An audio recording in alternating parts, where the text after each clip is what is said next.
Good afternoon, everyone. The House Senate Conference Committee on H.R. 1, the Tax Cuts and Jobs Act, will come to order. I'm deeply honored to chair this conference committee, the first tax reform conference committee in 31 years, and to be here with all of you as we move forward with this historic effort. Before I deliver my opening remarks, I want to take a moment to welcome everyone and to discuss the format of today's meeting. I'd also like to thank all the members of Congress joining us today from both sides of the Capitol and both sides of the aisle. I also thank all the members of the House and Senate and our professional staff who've worked so hard on tax reform over the past several years. In particular, the members of the Ways and Means Committee and Senator Hatch in the Finance Committee. We will begin today's meeting with the opportunity for each conferee to make an opening statement of up to 3 minutes. In order to respect everyone's time and ensure each conferee has the opportunity to speak today, I'll be enforcing this time limit. Once opening statements are complete, we will turn to Tom Barthold, Chief of Staff for the Joint Committee on Taxation, to provide a brief overview of the House and Senate versions of the Tax Cuts and Jobs Act.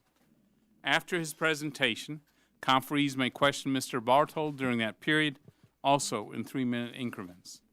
Finally, the chair will entertain unanimous consent requests to add statements and other materials into the record for this conference committee. With that, I now recognize myself for the purposes of delivering an opening statement. Today, we're coming together as a conference committee with one singular mission in mind: finalizing the Tax Cuts and Jobs Act and delivering transformational tax reform for the first time in 3 decades. We will consider the best ideas from the House and Senate-passed legislation and will continue moving closer to one final pro-growth tax reform bill. Throughout our nearly 7-year journey on tax reform, we've had to make many choices with these goals in mind. For the first time in history, create a tax code built for growth and to leapfrog America back into the world lead. We rejected simply tweaking a few provisions of Washington's monstrous tax code and just calling it a day. Instead, we put it all on the table and went bold for the American people. To make America competitive again worldwide, we rejected simply aiming for average among our global competitors. Instead, we insisted on designing one of the most competitive tax systems in the world for the American people. We decided not only what we wanted our tax code to stand for, but who it would stand with, whether that was Washington's special interests or all the workers, families, and local job creators who truly bring life to our economy. We chose the American people. The bill before us now reflects all these decisions. More than that, it embodies the principles we've been committed to since the very beginning. This bill is a bold departure from the broken tax code America has today.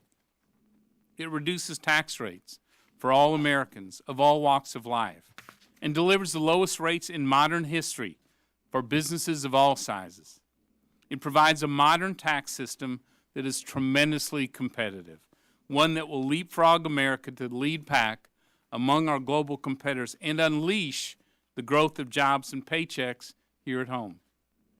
Above all, it makes clear that America's new tax code will be simple, fair, and focused on helping the American people, who, as President Reagan put it, are the only special interests that count. All of our work has brought us to this moment, and we have more important work ahead of us to finalize the bill. Let's not waver now. Let's not give in to the Washington status quo, not when tax reform is so close. This is our once-in-a-generation opportunity to deliver historic tax reform that we and the American people can all be proud of. And if we remain committed to the principles that have guided us from the very beginning, going bold, unleashing American competitiveness, and making our tax code simpler and fairer for all Americans, I'm confident we will. This time I recognize Senator Hatch for his opening remarks. Well, thank you so much, Mr. Chairman. I'm happy to be here with everybody, and this is one of the truly important aspects of our country, that we can sit an open meeting in front of everybody and and talk about what we're going to do with regard to tax reform. I want to personally compliment Chairman Brady and the members of the House for the work that they've done on this. They've done a terrific job, both Democrats and Republicans, and I'm very proud of them. I also want to compliment our senators who have worked on the Finance Committee on these issues. We have good people there, and hopefully we can bring this thing to closure and do it in the best interests of our country. Thank you, Mr. Chairman. That's enough for me. Thank you, Chairman Hatch. I recognize Representative Richie Neal of Massachusetts. Thank you, Mr. Chairman. I'd like to be recognized first on a point of personal privilege. For what purpose? I would like to move that the conference committee postpone its work and activity until the new senator from the state of Alabama is sworn in to office so that he might cast the vote based upon the precedent that was applied with the election of Scott Brown in Massachusetts in the Affordable Care Act. I second the motion. Thank you. So under the rules of the conference committee, that motion is not available, and we will continue. Might I be allowed to question the ruling of the chair? So, Mr. Neal, at this point, I'll recognize you for your opening statement. Thank you, Mr. Chairman. In light of last night's election, Mr. Chairman, I do not believe that we should be holding today's meeting. In fact, I think it's imperative that we respect the will of the people of Alabama and delay any further action on this tax bill until Senator-elect Jones can be seated. This situation is not unprecedented. As recently as 2010, during the debate on the ACA, my state of Massachusetts elected Scott Brown in a special election to succeed Ted Kennedy. Following the election, we heard strong words from Senator Mitch McConnell, the leader of the Republican Party, in which he, quote, stated emphatically, "I think the message of the moment is that the American people all across the country are asking us, even in the most liberal state, Massachusetts, to stop this health care bill." What did Democrats do? We waited and respected the will of the people of Massachusetts. Quite simply, even when it was hard and against our own politics, Democrats did the right thing and allowed Senator Brown to cast a vote on final passage of the ACA. I hope we could do the same today. Turning to the tax bill, the Ryan McConnell tax package is a bad deal for the American people. This legislation raises taxes on millions of middle-class families, increases the national debt by more than $2.3 trillion, and eliminates deductions that help Americans afford to go to college, buy a home, and pay for medical expenses. From kids with disabilities to students pursuing a higher education to seniors with Alzheimer's, this bill punishes Americans at every stage of life. And as the New York Times reported this weekend, given the Republican shift as to how they will tax income, the tax code for the first time substantially will punish the wage earner while providing massive benefits to corporation shareholders and partners. Mr. Chairman, we can do better, and this is, if nothing else, a missed opportunity. Democrats will focus on tax reform that provides relief to all members of the middle class with a tax cut that, unlike the Republican bill in front of us today, would actually provide them with some relief. Our Republican friends also claim that their bill helps small businesses. That's not what I'm hearing for business owners back home in Springfield, Massachusetts, who have been excluded from much of this relief. Let me also take into account the unique circumstances for Puerto Rico and the Virgin Islands. They have suffered terrible devastation and are still in the process of rebuilding and putting the pieces of their lives back together. The last thing they need is to get hit again. Finally, Republicans have shown their cards, and they're going to go after Medicare, Social Security, and Medicaid next to justify this tax cut. They argue that we can no longer afford these programs after yanking $2.3 trillion from federal expenditure. And I hope, Mr. Chairman, before we see the final version of this bill, that we'll have a full discussion and debate on the potential that has been suggested in media accounts that the top rate is being moved from 39.6% to 37% to accommodate individuals in America who are now complaining about the elimination of the state and local tax deduction. With that, I yield back my time. Thank you, Mr. Neal. Senator Wyden, you're recognized. Thank you, Mr. Chairman. The American people are witnessing a masterclass in how one political party, relying on secrecy, distortion, and brute force, can muscle an unpopular, deficit-exploding corporate giveaway to passage. This is the ultimate betrayal of the middle class. It doesn't give middle-class Americans the tax cuts they deserve now, and it takes away Medicare and Social Security later. News just broke that Republicans have reached a final agreement. So let's understand what's happening today is a sham. This is an obvious attempt to lend credibility to a baseless Republican talking point about following regular order. Nobody ought to mistake this conference for real debate, not when Republicans and special interest lobbyists have already wrapped up the real talks in secret. They're going to be throwing parties on K Street while middle-class parents are struggling to determine if their families are going to be among the millions of losers. From the top, Republicans have had an undivided focus on delivering the sweetest possible deal for the multinational corporations and the powerful. Permanent corporate breaks, huge new loopholes, a tax hike on 13 million middle-class taxpayers in the first year and millions more after that, and big new incentives for corporations to ship jobs overseas while tens of millions of Americans either go without health care or see their premiums jump. The details still leak out, but at every turn in the debate, more bad news for the middle class. A final bill will come with an astonishing price tag, and it's bound to do a terrible job getting help to those who need it. It's clear now that Republicans decided to pass on a final opportunity to take a different tack, to protect the middle class from harm. They reportedly settled on even bigger breaks for those at the top, a capstone on a budget-busting gift to corporations of the donor class.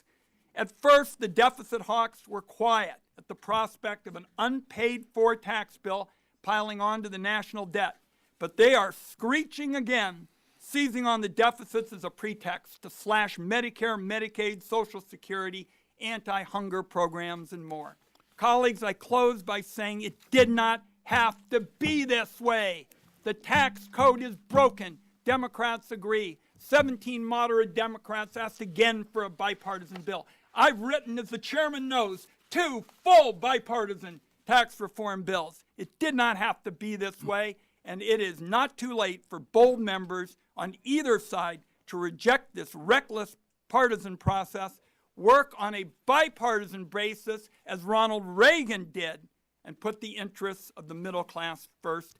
I yield the balance of my time as chairman. As we discussed, I'd like to ask unanimous consent that Senator Murray's statement be entered into the record at this point. Without objection. Mr. Chairman, I have a motion in writing pertaining to the format of today's meeting at the desk, and I would urge its consideration. So thank you. Under the conference committee rules, the motion is not available. We will continue. Is it your ruling that you will not permit the motion to be presented? If I may, Representative. Then I would respectfully appeal the you, Mr. ruling of the Chairman. chair. I understand your desire Chairman to Brady. muzzle this conference, but I would urge my Thank motion. you, Mr. Doggett, if Mis- you would. Mr. Chairman, in that case, I would offer another Chairman, I motion that is believe at that the I- desk, that is a privileged motion under both the Senate and the House rules, and would urge its consideration at this time, and it is consistent with the rules of the House and Senate and of this conference. Thank you, Mr. Doggett. We will return to regular order. Mr. Regular order is to consider privileged motions when they're offered, even if you don't want to consider them, Mr. President, Mr. Chairman. Mr. We're Doggett, operating under so let House me- and Senate and conference rules, not Putin rules. So it has been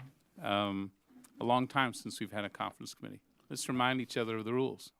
There are few rules that govern how we conduct meetings of the conference committee, other than that we have at least one public meeting, which we are doing today. As I advised in advance, the purpose of this meeting is to allow our members on both sides of the aisle to make statements and ask technical questions of Mr. Bartold of the Joint Committee on Taxation. With Mr. that, Chairman, I have we a will highly continue. privileged motion under the rules of the House and Senate that are applicable to this conference, calling for an adjournment under certain conditions, Thank and you, I Mr. urge that Doggett. motion. So that motion is not available? Motion is available. And you will not interrupt again until we've let Mr. Nunes continue this hearing. Mr. Well, I will interrupt Thank you, until Mr. you Chairman. honor the I- motion and follow the rules, Mr. Chairman. Thank you. It is regular order. Thank you. Mr. Nunes, you're recognized. Thank you, Chairman Brady, Chairman Hatch, and fellow members of this historic conference committee. Thank you for your leadership and continued dedication to reforming our nation's broken tax code. We are on the brink of fundamentally transforming our tax system, and I want to take this opportunity to reiterate what I believe should be included in the final bill. Special interests in Washington are constantly adding new provisions to the tax code, making it increasingly complex and rife with loopholes. As a result, the current tax code distorts business decisions and makes it nearly impossible for small businesses to compete on a level playing field. The final bill reported out of this committee must strive to wipe the tax code clean and replace it with simpler and more transparent rules. In addition to policies promoting simplification, several key measures aimed at unleashing small business growth should be included in the final package. One of those is full and immediate expensing for equipment, both new and used, which I have advocated for many years. This would provide a strong incentive for business investment that would create jobs, boost wages, and spark economic growth. Another strong investment incentive I support, which was included in the version of H.R. 1, House version H.R. 1, is extending the lower pass-through rate of 25% to passive business income. This would provide huge incentives for entrepreneurship and overall business investment for startups and small businesses. The provisions I've mentioned will create economic growth, a goal for which my Republican and Democrat colleagues have pledged their support. At the end of the day, we must simply ask ourselves whether we want to stick with today's complex, punitive, and unfair tax code, or take the courageous step necessary to unshackle our economy to the benefit of all Americans. And with that, Mr. Chairman, I yield back. Mr. Chairman, I would have a question, if I might. If there is an agreement from the at this point on the Republican side regarding the conference committee, will we have an opportunity to see that? I know at some point we will be asking Mr. Barthold questions, but other than what I'm hearing from the lobbyists downtown who are now circulating what's in the bill, I'd like to know whether or not they're accurate or not. I'm assuming they are, but So, Senator, if I may, what's the process we will, for us getting under the written? rules of the conference committee, when the committee report is filed, the public and members will have full opportunity to examine that conference committee report, and then under the regular process, to have a vote in the House and the Senate. And when are you anticipating that being filed? And so the timetable will be driven by completion of the conference committee report. Yes, with that. So will it be before we are asking questions of staff so we know what we're asking about at this point? So I mean, we'll- it's very difficult. I appreciate that we're here, but So it's a great question. how So, do we- Senator, how do we I ask questions? anticipate the conference committee will file its report at the end of this week. end of the week, but Yes, ma'am. today we're asking questions. So could you give us a hint on what we're asking Yes. questions about? I'd be glad to. So the Senate passed a tax reform bill, as I'm the aware. House did as well. So we'll be questioning Mr. Barthold on the two bills which we are reconciling the differences of. Okay, we just don't know what you've agreed to. Senator at this point. Enzi. Thank you. Chairman Enzi, you're recognized. Thank you, Chairman Brady, for convening this important meeting. This is an important day as we take another step closer towards enacting historic tax reform that'll help boost America's economy, that'll make the system simpler and fairer, and it'll put more money in people's pockets. This will also help grow the economy, create more jobs, and it will raise wages for hardworking families. The time for reforming our tax code is long overdue, and our economy, businesses, and American families are paying the price. Since we last transformed our tax code roughly 30 years ago, globalization, the emergence of new technologies, changes in the labor force have transformed the way our economy operates. It's past time for us to act to modernize our tax code so that our nation can remain competitive in a 21st century economy.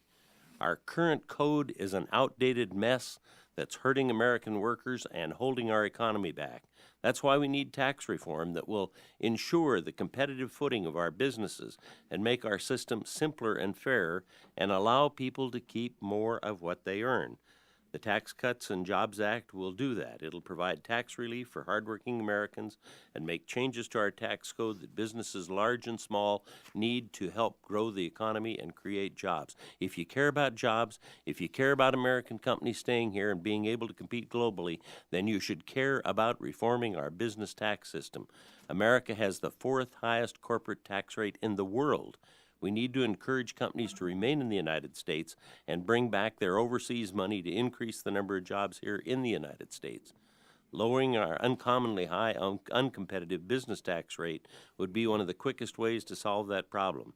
It's time to make America a more inviting place to invest, to do business, and create jobs. This bill will also provide relief to small family-owned businesses Small businesses are the nation's economic engine and currently employ the majority of the private sector, particularly in Wyoming. These small businesses are part of the backbone of our communities, and we want to have the opportunity to grow and provide more jobs. I join my colleagues today not only as the chairman of the Senate Budget Committee and a member of the Finance Committee, but also as an accountant and former small business owner. I believe this bill will make critical and long-due changes to our tax code that will jumpstart our economy. I yield the floor. Thank you, Mr. Chairman. Representative Levin, you're recognized for an opening statement. Thank you, Mr. Chairman. The headline here says Republicans say they have a deal on tax bill, and we're having a conference committee on two bills that passed the two houses. This is indeed a mockery. The horse is out of the barn, but it's limping, and it's limping badly. Of all the fake claims we've heard over the last few months, the greatest is that the Republican tax bills are focused on helping the middle class. And it's interesting, in your language, you kind of drop that. Why?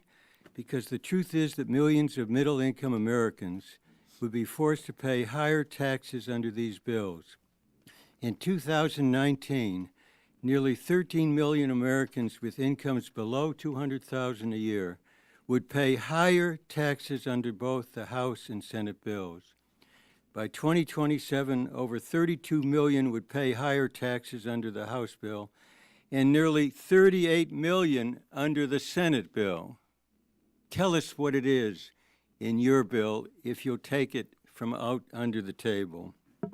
These higher taxes come from Republican proposals to limit the state and local tax deduction and other provisions. The Republican claim that their bills are aimed at helping the middle class truly deserves 4 Pinocchios. It's so bad, I hope those that check the facts will add a 5th Pinocchio to this bill. The second outrage is the myth that tax cuts for the top pay for themselves, and that the $2.3 trillion in new debt that would be amassed under the GOP tax changes will be erased by economic growth. In reality, the middle class will get stuck with the bill for this debt, either through a future deficit tax or through cuts to programs they depend on, such as Medicare. Meanwhile, those earning over $1 million a year will get an average tax cut of over $73,000 in 2019 under Republican proposals, at least those that we've seen, and it may even be worse as you're lowering the rate on the upper income. This is truly class warfare, Republican warfare against the middle class and all who aspire. You are working in desperation, not in deliberation. You will create new tax holes that will plague us for years, and slapdash proposals supposedly designed to reduce the offshoring of American companies and jobs may actually make the problem worse. I was going to write, we need to hit the pause button before it's too late.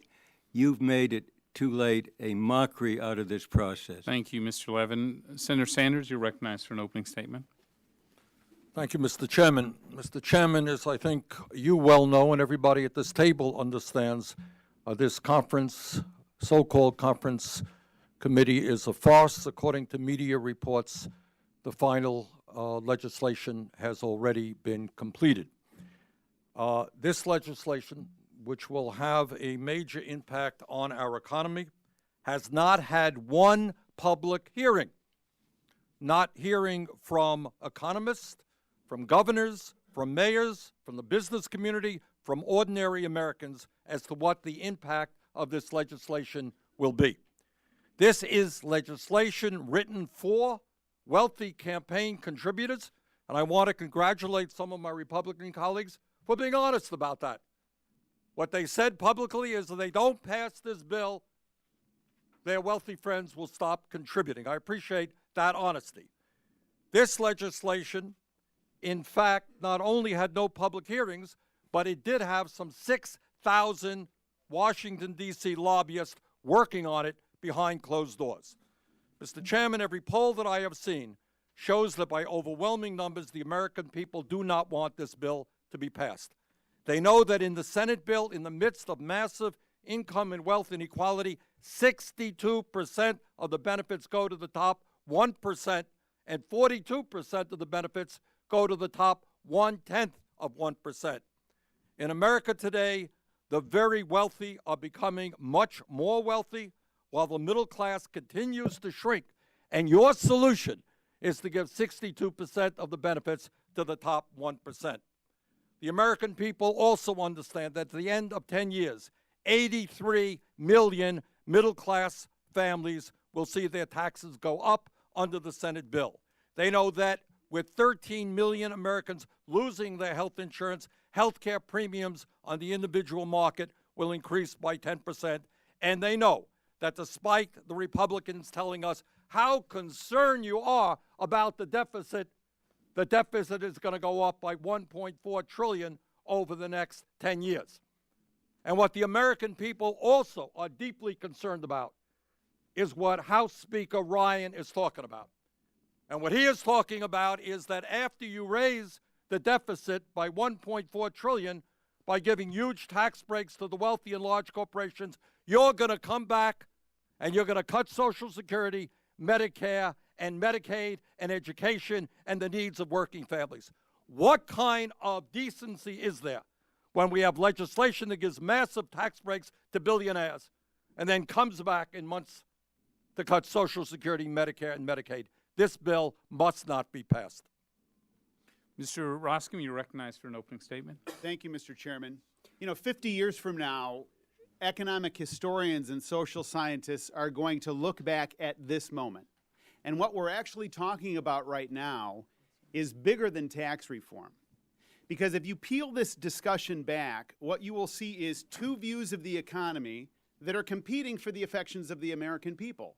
Just two entirely different worldviews. And in my opinion, one of them is a cul-de-sac. It is basically the economics of envy, and that was the description in a nutshell of Senator Sanders a minute ago. By contrast, there is the economics of invitation and opportunity. And in my opinion, that is really what this debate is all about. And that's why it is so hopeful. And look, the American public has been told in the previous administration, you're stuck in your station in life. And the only way you can get out of your station in life is if some federal program comes over the hill and pulls you out. And I'm not against federal programs per se, but you take my point. That is, we need a generation of millennials who are coming to fruition and coming to maturity in an economy that is growing and vibrant and dynamic. I think what is so interesting is the American people, in my opinion, are longing to be kindled and to be coaxed and cajoled out of the cul-de-sac of envy and onto a highway of opportunity. And when it all comes down to it, the proof is that is who the American people are. We have historically not been a jealous people. How do I know that? Because when people are successful around us, what do we say? How nice for you. And here's why we say that. We think that could be me, that could be my kids, that could be my grandchildren. And we know time and time and time again the stories of people who have gone from incredibly modest backgrounds, some of whom are sitting at these tables, to incredible success within a lifetime and so forth. So tax reform matters. It is at the foundation. It is at the foundation of this. But we are talking about a trajectory that is going to impact our nation like no other vote that Congress is going to take. And in closing, let me make this point. We all long for America to be a strong diplomatic power. In order to do that, America needs to be a strong military power. And in order to do that, America needs to be a strong economic power. So we can do incredible things if we focus in and recognize where we are and where we need to go. And Mr. Chairman, I ask unanimous consent to admit for the record an editorial from the Chicago Tribune from December 5th entitled, "This Tax Deal Will Make America More Prosperous." I yield back. Without objection. Senator Murkowski, you're recognized for an opening statement. Thank you, Mr. Chairman. This effort before us, this tax reform, I believe will be good for our economy, good for jobs and growth, good for American families and businesses. And I'm proud to be able to support this effort to reform our tax policies. I'm also proud to be the lead author of our energy title, which contains the single most important step that I believe we can take to strengthen our long-term energy security and create new wealth. Create new wealth. We fought long to authorize a program for responsible energy development in Alaska's non-wilderness 1002 area, which Congress specifically set aside for its evaluation of its oil and gas potential. Within our Title II, we've strengthened this within committee by adopting a bipartisan amendment from Senators Cassidy, Strange, and Kirk that will increase revenue sharing for the Gulf Coast for priorities like coastal restoration and hurricane protection. We raise within our title more than $1 billion over the next 10 years, and once production begins, it will likely raise over $100 billion for the federal treasury. And again, this is new wealth from responsible development and the investment that it brings. We create thousands of jobs in Alaska and across the country. We help to keep energy affordable, effectively providing families and businesses with an energy tax cut. We will protect our national security by reducing foreign oil dependence, helping our West Coast states, particularly states like Washington and California, that their refineries receive the jobs here. And, Mr. Chairman, none of this comes at the expense of our environment or sacrificing our local voices. Alaskans know how to produce energy while protecting the environment, and thanks to new technologies, the footprint of development is even smaller than ever. Our language is fully protective. We do not waive any environmental review process or consultation requirements with Alaska Native peoples in any way. All we limit is surface development to 2,000 federal acres. That's just 1/10,000th of all of ANWR. So, Mr. Chairman, it's time to open up the 1002 area, and it's time to reform our broken tax code. Thank you. Thank you. Mr. Doggett, you're recognized for an opening statement. Thank you very much, Mr. Chairman. I would respectfully move that the conference committee stand adjourned with its work unfinished until the Secretary of the Treasury, Stephen Mnuchin, together with the Director of the Office of Tax Analysis, can be present for questioning, but no later than 2 p.m. Monday, December the 18th. I second the motion. Second the motion. Thank you. That motion is not available. We will reserve. Mr. Chairman, I appeal the ruling of the chair. So that motion is also not available. All right. So let me Mr. go Chairman, back over the committee rules. Well, So, what are the format committee rules today. other than we do whatever you want? So the reminder Is there again- any other rule? So Mr. Doggett, Please reminder don't take again- this reminder out of my time. So, Mr. Doggett's reminder is that there are few rules that govern this committee, other than that we have at least one public meeting. We hear out our views upon these two different tax reform vehicles and express our desire of what we need to do to move forward on tax reform. So I recognize you for an opening statement. For how much time? So 3 minutes, yes, sir. Thank you very much, Mr. Chairman. I understand your fear of having anyone record a vote in the process of this entire conference committee. I would just remind you, this is the United States Congress, not the Duma. This is a privileged motion under the rules of both the House and the Senate, and it ought to be considered. You know, there is considerable harm done by this bill, driving up the national debt to an incredible level that will allow you to use that as an excuse to undermine Medicare and educational opportunity and the entire social services net to protect people across this country, not to mention the effect on law enforcement and our national infrastructure. There is the great harm that you do in favoring those at the top at the expense of students, of those that are sick, of others that lose their deduction under this bill. That widening of the income gap is a great wrong. There is great wrong in the fact that you decide to create giant new loopholes in all these secret meetings you've been having, giant new loopholes that will lead to the outsourcing of more American jobs abroad that create an incentive for multinationals to move jobs abroad.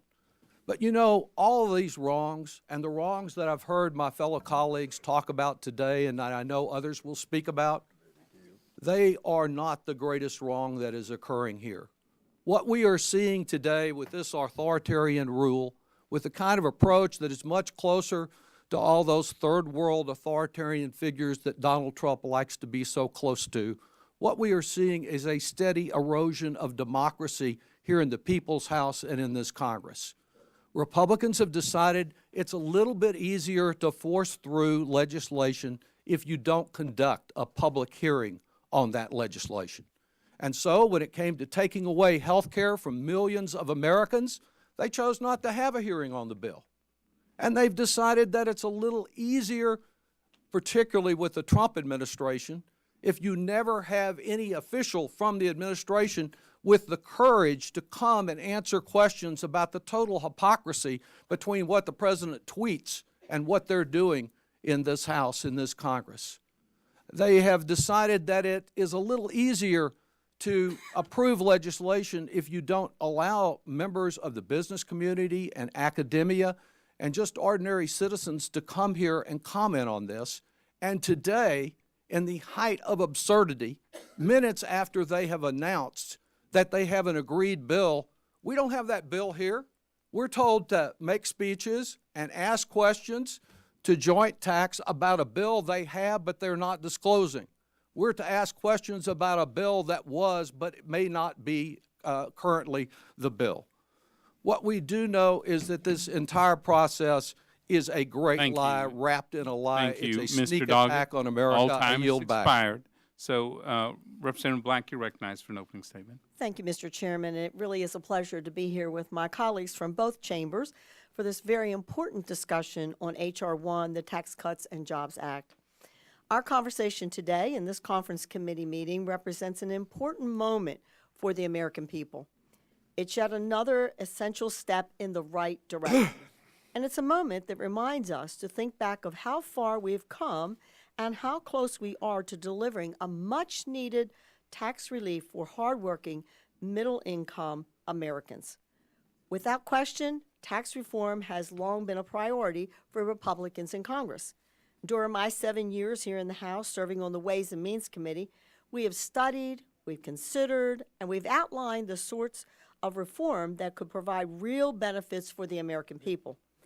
Following last year's election, we knew that this is our year to finally make tax reform a reality.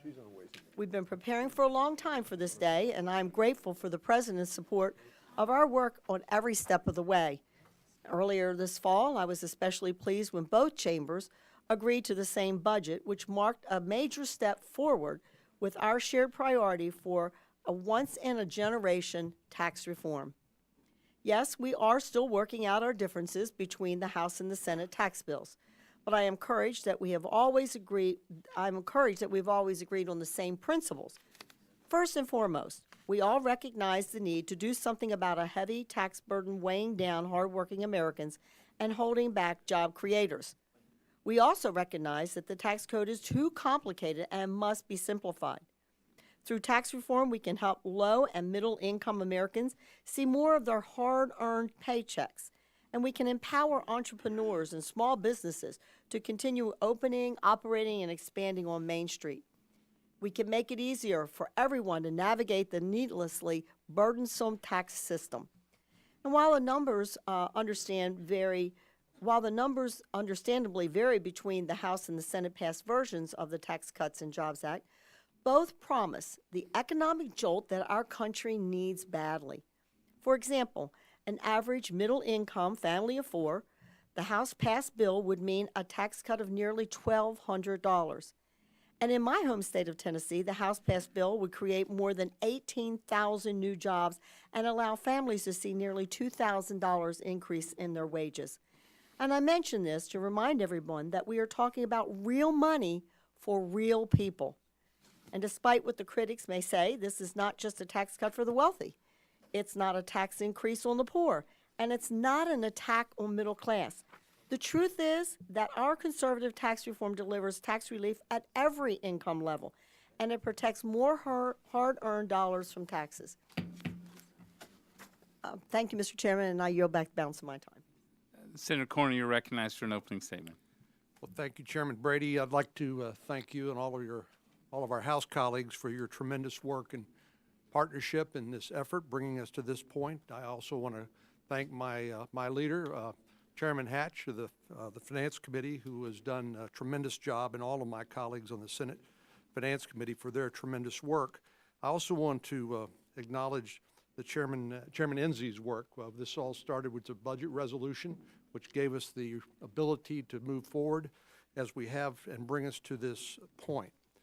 So many people have said that tax reform couldn't be done. It's too hard, and that's the reason it hadn't been done since 1986.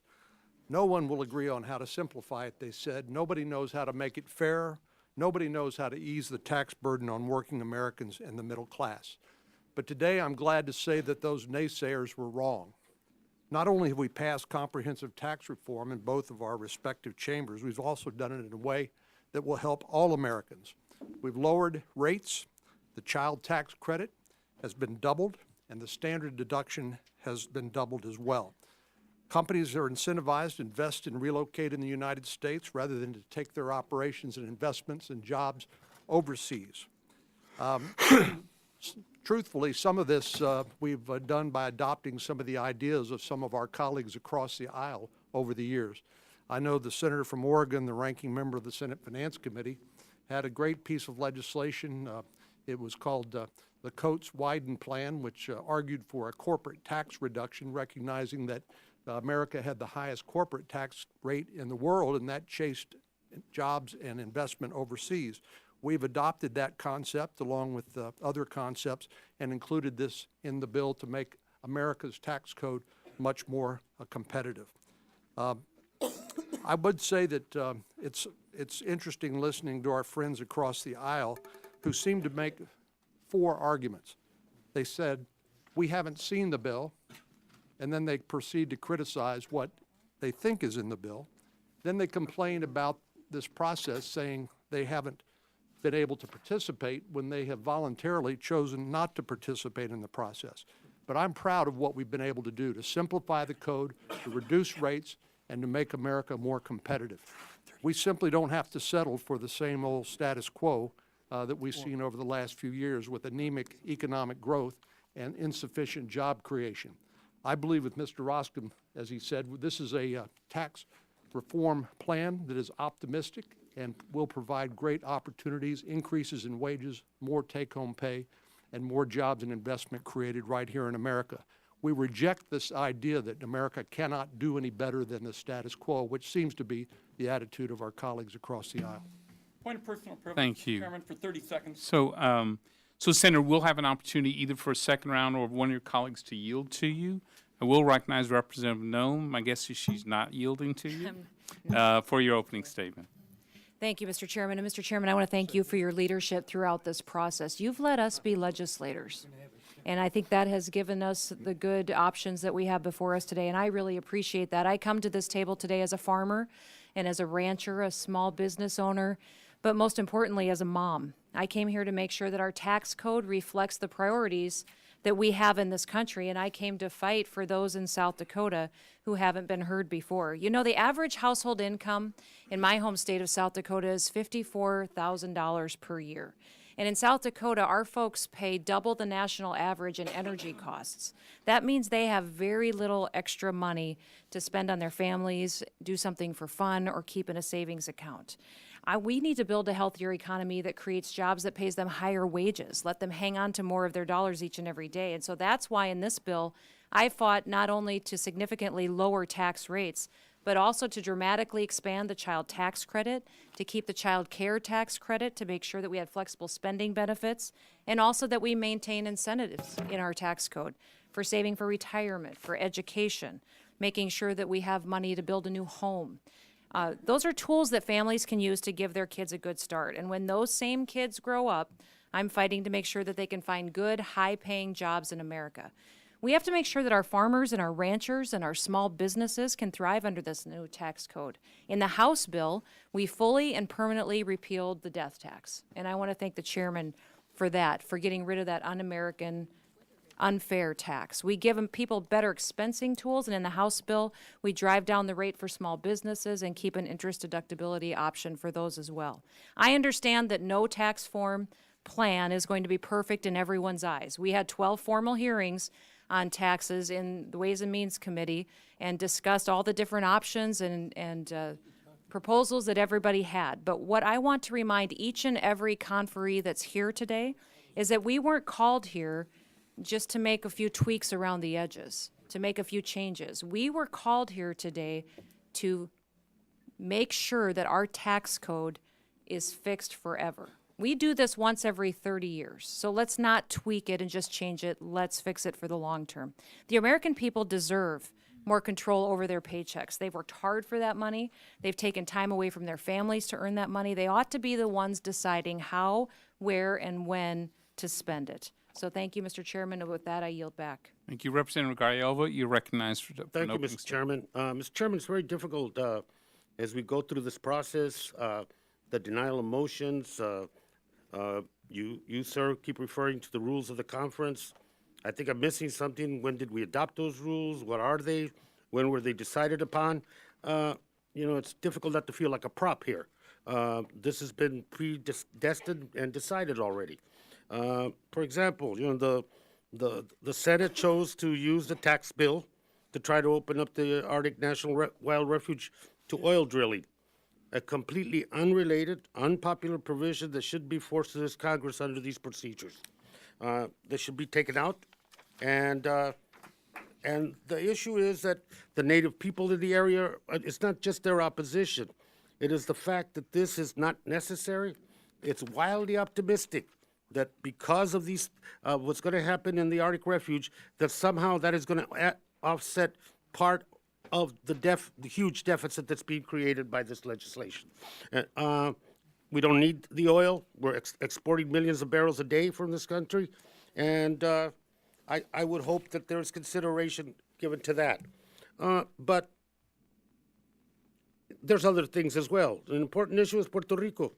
The House chose to put a 20% excise tax on products manufactured in Puerto Rico by U.S. companies.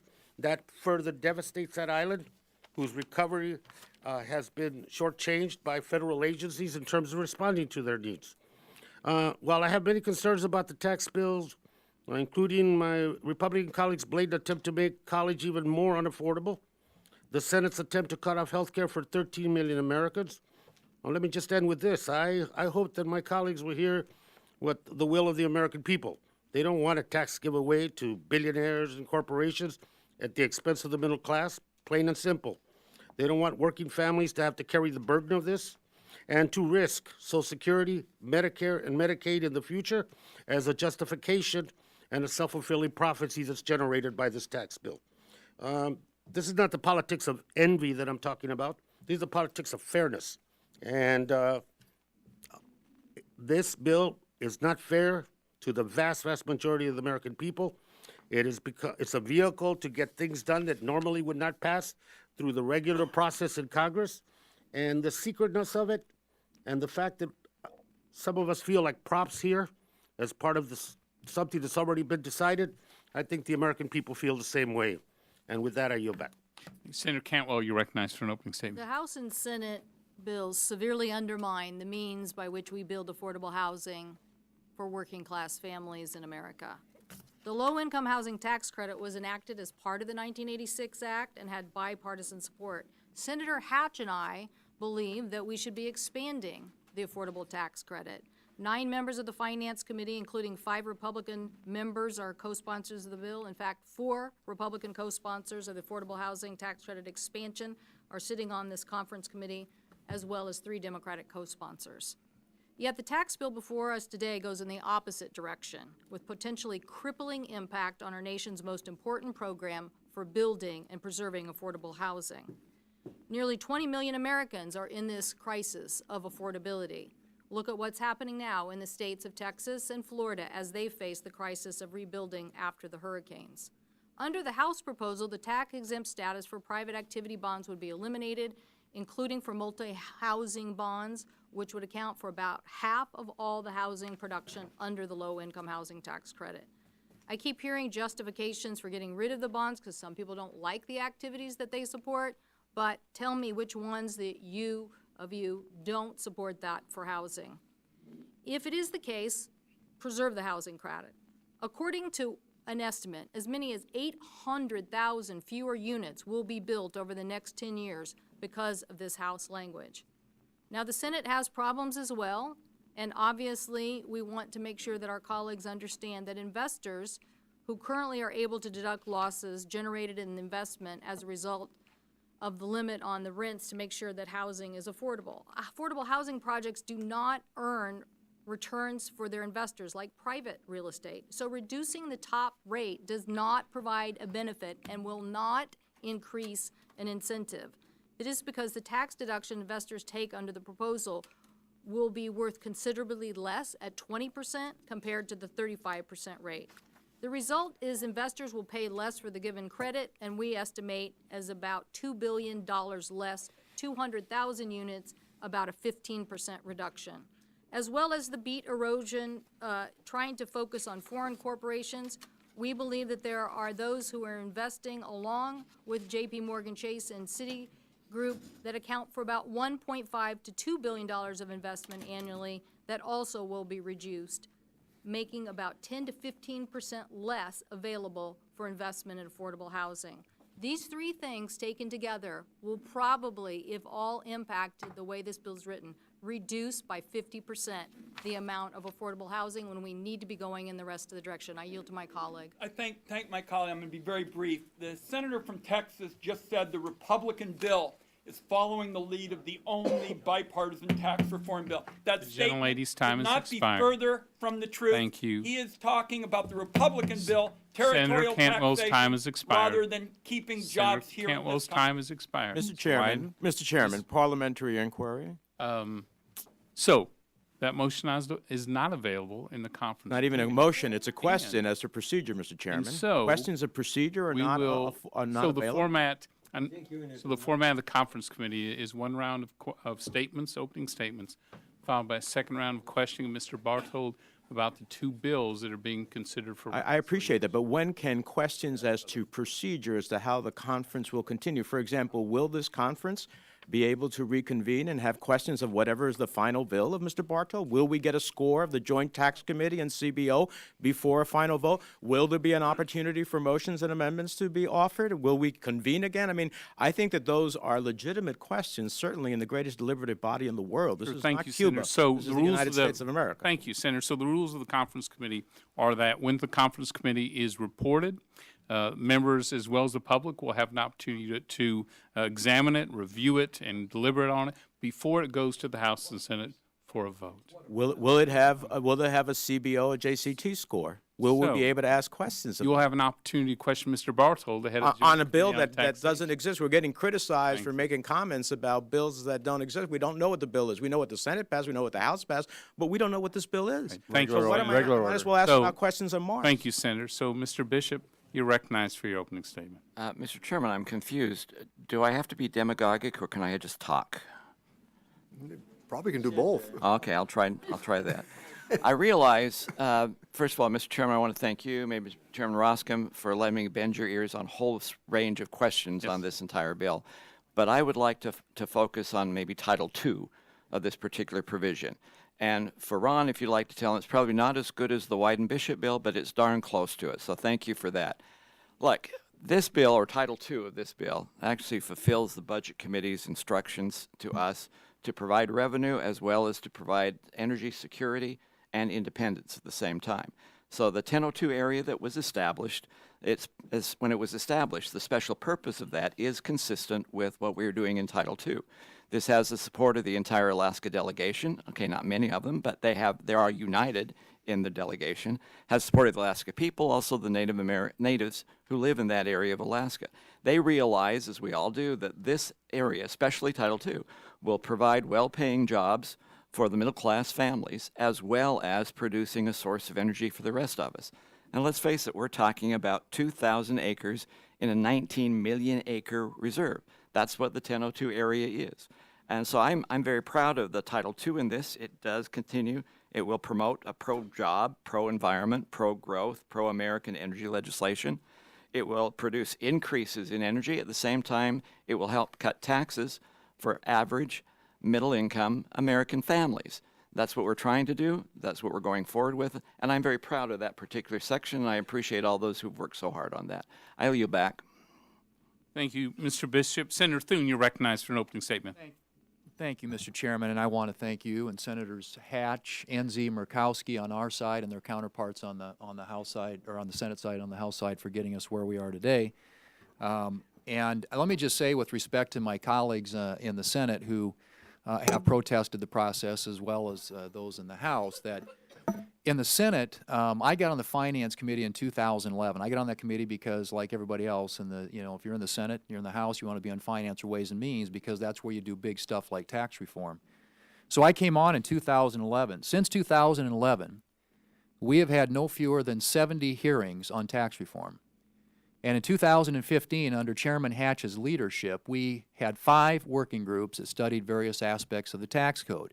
They were bipartisan working groups. And the product of the working group that I led, along with Senator Cardin, resulted in this. These are recommendations for tax reform. A lot of these are Democrat ideas, they're Republican ideas, much of which is included in this bill. The substance of this bill is very bipartisan, even though our colleagues like to think that the process was not. When we marked it up in the Senate Finance Committee, we spent 23 hours doing it over several days. I know that the House Ways and Means Committee had a multi-day markup as well. There were 63 Democrat amendments that were voted on during the markup in the Senate Finance Committee. So anybody that suggests this has not been a normal, regular order process is just missing the facts. And the other fact I want to point out, because it's been mentioned a lot today, is that who's going to benefit from this? We came at this with a couple of objectives, one of which was to deliver meaningful tax relief to middle-income families.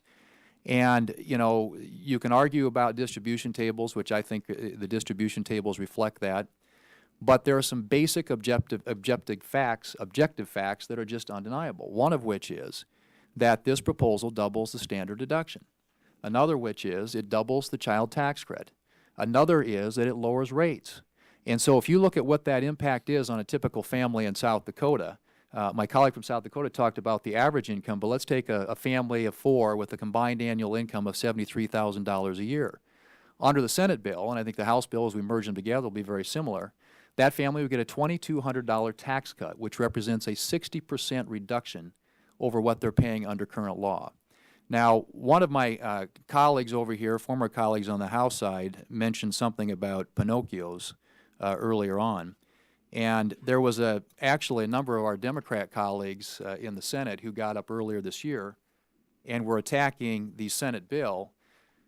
And this is what the Washington Post fact checker said about their comments. In their haste to condemn the GOP tax plan, Democrats have spread far and wide the false claim that families making less than $86,100 on average will face a hefty tax hike. Actually, it's the opposite. The gentleman's time has expired. The Washington Post gave that statement for Pinocchios. The gentleman's time has expired. Representative Cash, you're recognized for an Thank you, opening Mr. statement. Chairman. Just a quick question before I begin my statement. Would it be more constructive for the committee to review the reports, the press reports of the final details on Twitter that are all spilling out now from various sources in K Street, rather than... Yeah, the gentlelady is recognized for opening statement. Thank you, Mr. Chairman. Well, members, here we are 2 weeks before Christmas, and the Republican tax bill is one that Ebenezer Scrooge would love. It is a big bah humbug for the families and communities that we represent back home.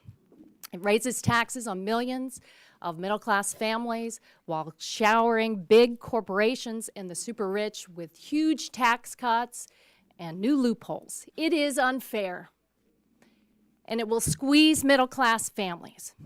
And it does this by adding over $2.3 trillion to the national debt, crowding out our ability to invest in modern infrastructure, in medical research, in education, our national security, and more. And any crumbs thrown to working families and retirees are likely to be eaten up by the GOP plan to ask those who rely on Medicare and Medicaid to pay more.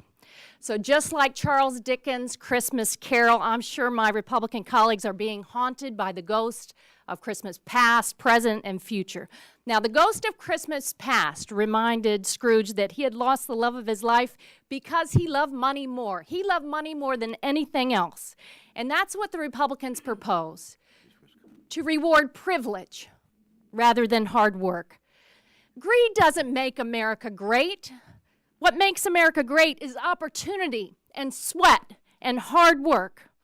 Republicans yank up the ladders of opportunity for teachers, for graduate students, and families with student loans. Recall the ghost of Christmas present.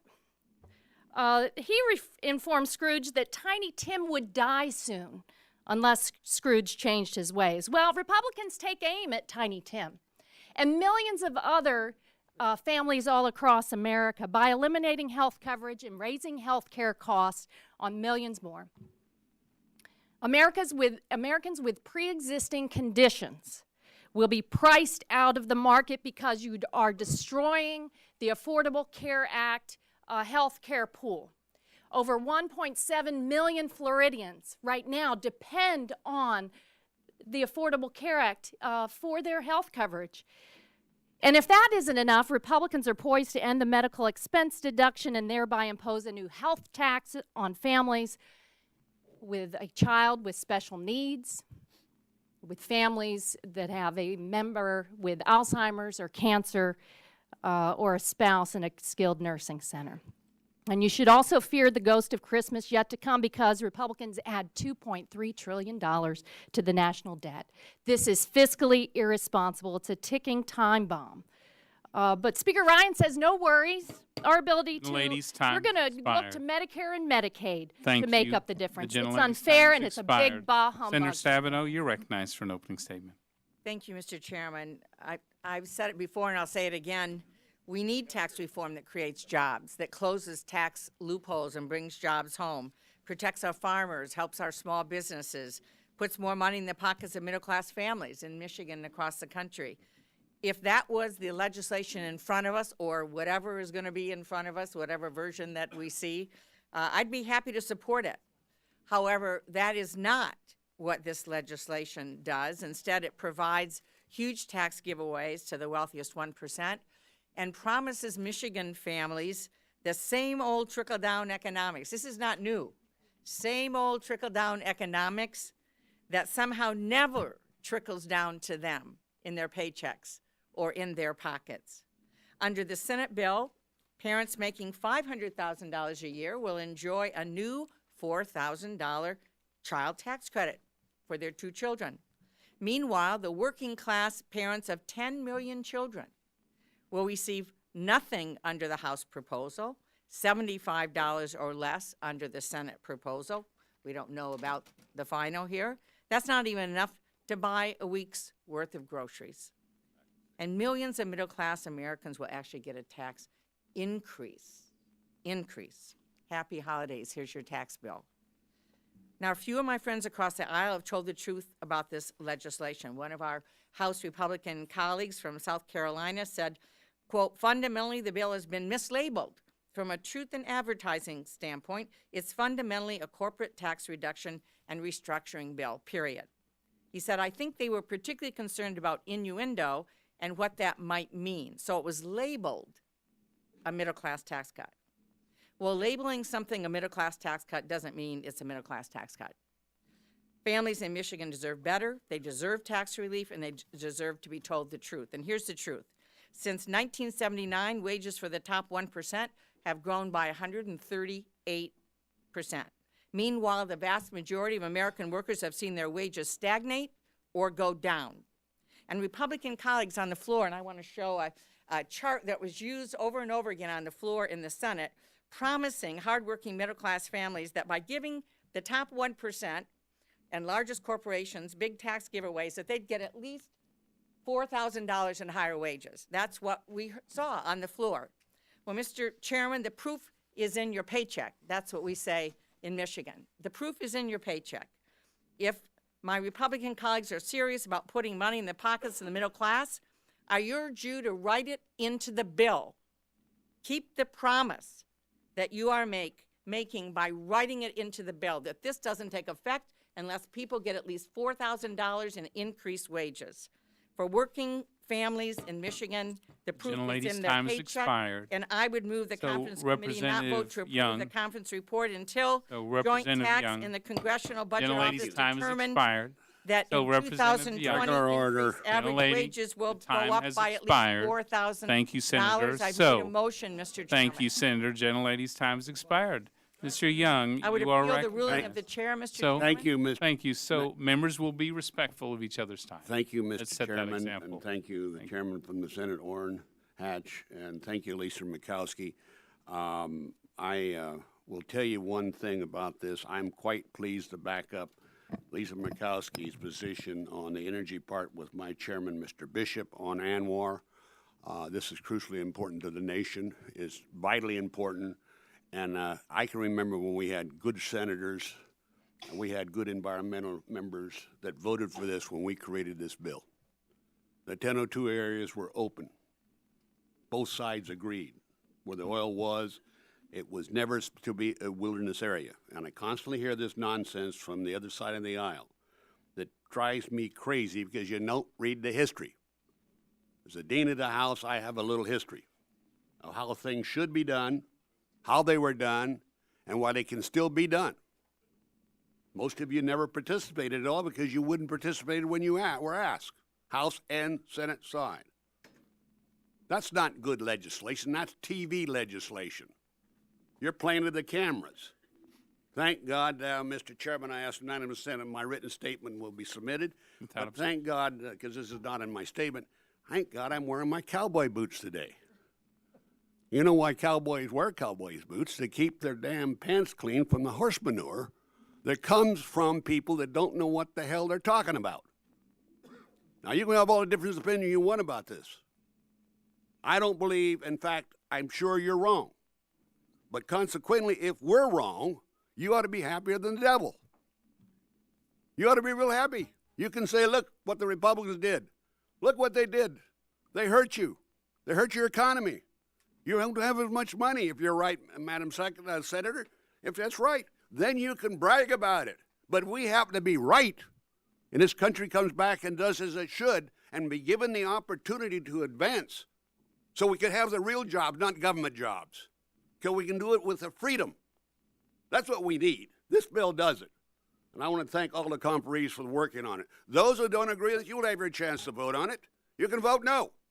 If it doesn't work, blame us. But it does work, say, God, they did a great job. Let's be honest with ourselves. I yield back. Senator Portman, you're recognized for an opening statement. Thank you, Mr. Chairman. And let me start by thanking you for your civility and your leadership, Chairman Brady. And look, I think everyone around this table would have to agree that for years and years we've been talking about doing exactly what's in this bill. We've been talking about middle-class tax cuts, and really for the past decade or so there hasn't been an increase in wages, and yet there have been increases in expenses. Primarily, for most families, the biggest expense is health care. And that middle-class squeeze is real, so middle-class tax cuts are appropriate. And that's in this bill. And we're going to hear from Tom Bartold in a minute, and I agree with my good friend Debbie Stabenow, who is a good friend. The proof is in the paycheck, and people are going to see it. They're withholdings. They're going to see it in January if this thing passes. And that's real. If you're a family living in Ohio, the average tax cut for a median family income in Ohio is $2,375. And by the time this conference committee ends up, it may be more than that. And that's the proof in the pudding. And, you know, we can go back and forth as to whether that's high enough. Earlier, someone saying that's not enough. I mean, you're living paycheck to paycheck. That's a big deal. Big deal. And a lot of our constituents are. We've also talked for years about a more competitive tax code that enables our workers to compete around the world. And it is irresponsible that here in Washington, D.C., we've allowed for the last 31 years a tax code that says, you know what, if you're an American worker, you've got to compete with one hand tied behind your back because of our tax code. A recent study came out showing 4,700 American companies have become foreign companies in the last 13 years because of our tax code, who otherwise would be American companies if we had passed this bill. They set a competitive rate and territorial system, they'd be American companies. So I know there's concerns about, is the base erosion tough enough in here? Let me tell you, status quo is not working. We are losing jobs and investment every day overseas, and American workers are bearing the brunt of that. And the statistics are there. And last year, 3 times as many companies were taken over by foreign companies as American companies buying those foreign companies. So it's happening. It's happening in your district. It's happening in your state.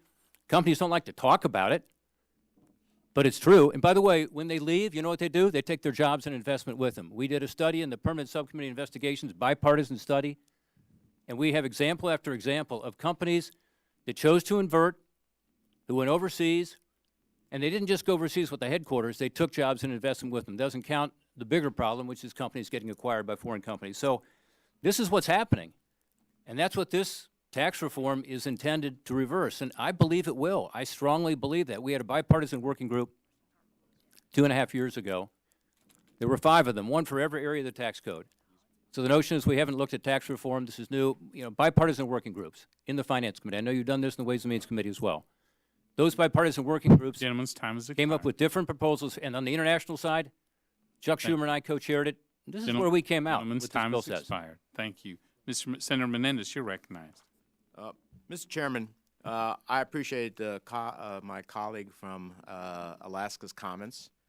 I had the privilege of serving with him here.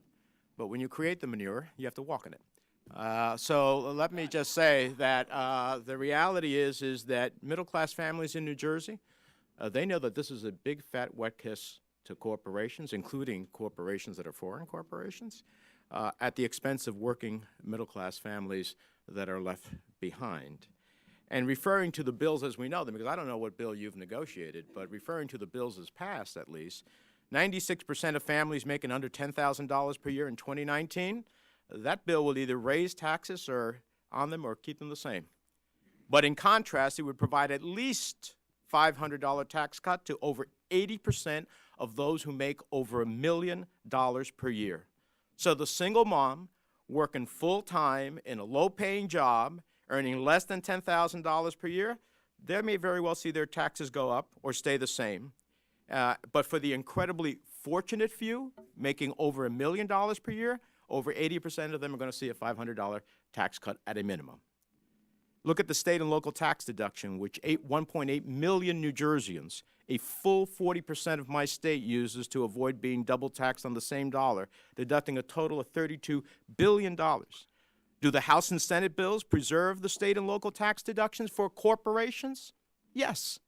Do the House and Senate bills preserve the state and local taxes for individuals and families? No. So to me, this perfectly encapsulates the warped sense of priorities this bill promotes. Whenever there was a decision, whatever trade-offs needed to be made, corporations always won and the middle class always lost. And we're trying to decide between corporations losing the SALT deduction or middle-class families losing it. They put corporations ahead of people. I don't see that as pro-growth. And only in Washington does expiring, vanishing, individual limited tax cuts to fund permanent corporate tax cuts is viewed as helping the middle class. And only in Washington is raising the debt by $1.5 to $2.3 trillion when you add interest is a view as to how we create economic growth, when that will ultimately be used to go after the very programs that the middle class depend upon, to have their parents in a nursing home, to take care of the seniors who help build families and communities, for those who are disabled in their families, and which we see the Speaker has already said that's priority number 1 next year. That's what we're going to use the $1.5 trillion added to the debt already. That, in my mind, is not a pro-growth strategy. And for all my friends that I've listened to for the better part of 25 years being chicken hawks, well, I mean, deficit hawks, they've become chicken hawks. Thank you, Mr. Chairman. Gentleman's time has expired. Mr. Upton, you're recognized for an opening statement. Well, thank you, Mr. Chairman. As everyone in this room knows, our tax laws have not been updated in 31 years, and I've personally heard countless stories from folks across Michigan impacted by a tax code that is outdated, unwieldy, too often rewards those at the very top at the cost of regular folks. And it's become abundantly clear that the status quo is a major drag on our economy and on Michigan families struggling to get by. I would also note that the largest employer in one of my counties moved across the ocean to take advantage of their lower corporate rates. This bill will change that. The Tax Cuts and Jobs Act will make our tax code simpler, fair, easier to understand, and I support efforts to advance pro-growth, pro-American tax reform and relief. And hopefully the days of anemic 1% real growth are over.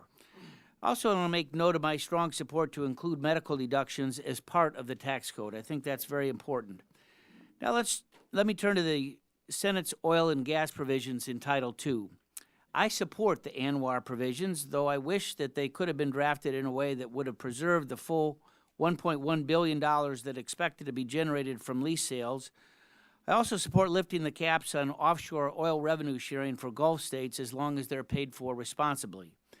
I'm not opposed to using SPRO as a pay-for, but any new drawdowns have to be carefully considered in light of our existing obligations.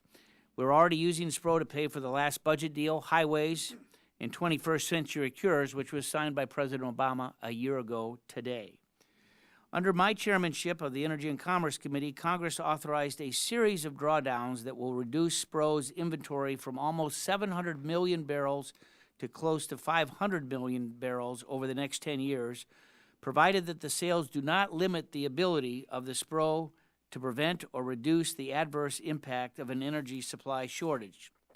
And before I authorized those drawdowns, I wanted to make sure that the Department of Energy completed a long-range strategic review and that we are simultaneously investing in modernization program to clear the maintenance backlog and ensure that SPRO can meet its mission objectives. Mr. Chairman, with those concerns noted, I'll close by saying in my home state of Michigan, we're known for our blue-collar work ethic. We all strongly believe that our tax code ought to be fair and rewards hard work and playing by the rules, and with this effort, we'll deliver a modernized 21st century tax code that is built specifically for economic growth, Michigan middle-class families, and putting America's interests first. Working together, we can and we will provide tax reform and relief for all Americans. It's about time, and I yield back. Gentleman yields back. Senator Scott, you're recognized for an opening statement. Thank you, Mr. Chairman. Mr. Chairman, millions of Americans feel as if Washington isn't listening. Mr. Chairman, so many of our American friends, family members, feel like they're invisible. This tax reform process is an opportunity for us to say to them, we see you. We hear you. As you know, Mr. Chairman, you and I both grew up in single-parent households. My mom worked as a nurse's aide, which means that she flipped patients, turned patients, and she cleaned bedpans. Sometimes 16 hours a day, a few days a week, and then 8 hours a day, a couple days a week. Mr. Chairman, when I think about tax reform, it's a bottom-up exercise, not a top-down exercise for me. I think about the fact, Mr. Chairman, that today in America, the average single mom makes around $41,000 a year. And when we talk about tax reform for that single mom, we're talking about cutting her tax burden by 75%. We're talking about delivering to her more than $1,400 a year. When we think about our friends and our family members who are the typical Americans making around $73,000 a year, Mr. Chairman, we're talking about a 60% cut, $2,200 left in their paychecks so they can make decisions about a meal out, about a movie on the weekends, about playing in one more sport a year because they have a little more margin in their paychecks to make these decisions. Perhaps for folks who are fighting for a Republican form of tax reform or Democrat form of tax reform, maybe all of this sounds good for the base. But for the average American in the average place who simply wants to know, how can I keep more of my hard-earned money? That's the question I want to answer. It's in making sure that our proposals delivers to them an increase in their paycheck that reflects the fact that we have confidence in their ability to make better decisions for their families. Mr. Chairman, the thing that changed my economic life was becoming a small business owner, and I will tell you, that in a similar fashion, today, this week, a recent survey said that 7,000 employers would increase wages and benefits. Almost as many said that they would also increase wages. Mr. Chairman, I know my time is running out. I don't want to hear regular order on your side or their side. I will simply say that America's future is brighter. Gentleman's time has expired. Thank you. Senators Carper, you're recognized for an opening statement. Let me just start off by saying, colleagues, what a joy it is to serve in the Senate with Tim. And he is a gift, I think, from the people of South Carolina to our body, the United States Senate. He mentioned his mom. One of the things, as I understand it, the legislation that certainly came out of the Senate Finance Committee for families that are making about $30,000 a year, they realize tax reductions the first couple of years, but not after 2019. $40,000 a year, they realize tax reductions for several years beyond that, but not forever. And so I ask us to keep that in mind. Sitting here, this is my first conference committee in quite a while. My service in the House and my service in the Senate was interrupted for 8 years. I got to be governor of Delaware. But I remember finally my first conference committee, and I was on the banking committee, and we met, and Democrats and Republicans had worked in the House and the Senate actually worked together to craft our bills. And the amendment, the bill of the House Banking Committee that we were conferencing on included my amendments, other amendments, Tom Ridge and other people like that. And we actually offered during the conference committee bipartisan amendments to change the conference report, and did. It was a wonderful exercise. It's one I remember finally to this day. After that was over, I got to go be governor of Delaware for a while, Mr. Chairman, and during those 8 years at 8 years, we cut taxes 7 out of 8 years. But every year that we cut taxes, we also balanced the budget. And during those days, we paid down some of our debt. And during those 8 years, we actually ended up with AAA credit ratings for the first time in state history. And more jobs were created in those 8 years than any 8-year period in the history of the state of Delaware before or since. I didn't create one of them. But what I did as the governor of our state focused on how to create a nurturing environment for job creation, job preservation. And that's what we ought to be doing here in the House and in the Senate. And that includes infrastructure writ large, not just roads, highways, bridges, ports, rail, airports, broadband deployment. How do we use money to actually leverage more investments in R&D that can actually be commercialized and turned into job creation? How can we use money to create more affordable energy, whether it happens to be carbon free or carbon low? Those are the things we focused on to good effect. I've asked my colleagues in the Finance Committee, probably tired of hearing me say this, Mr. Chairman, but I always ask 4 questions when people approach me with ideas to reform our tax code. Number 1, is it fair? Is it fair? Number 2, does it promote economic growth and job creation? Number 3, does it make the tax code less complex or more complex? Number 4, what does it do to the deficit? And for me, the thing that's most painful, and Fred Upton's left, but Fred and I used to, Fred's right here, he and I used to focus with Kasich and others, Tim Penny, we used to focus forever on deficit reduction. We were the deficit hawks in the House at the time. And the thing that I find most troubling about this, after 8 years into an economic expansion, we're not paying down debt, which is what we should be, we're going to increase it. And for me, the recovering state treasurer, recovering governor, for me that is actually the most troubling thing of all. It doesn't have to be this way. It does not have to be this way. And it is painful for me as I'm a recovering governor, but I also am a recovering deficit hawk from Delaware, to see it work out this way when we could have done it together. Old African-American proverb, if you want to go fast, travel alone. If you want to go far, travel together. And it's just, I think, a shame that we have not traveled together down this path. Thank you. Thank you. Representative Shimkus, you're recognized for an opening statement. Thank you, Mr. Chairman. What an honor to be here, especially with my classmates in the 105th Congress. We've got Chairman Brady, we got Senator Thune, and Senator Stabenow, so it's great to serve with you. I also want to thank the Senate for adding Anwar and the SPRO. These positions allow me to be a conferee. Otherwise, I'd be watching like most people. So now we all have to be accountable for our voters.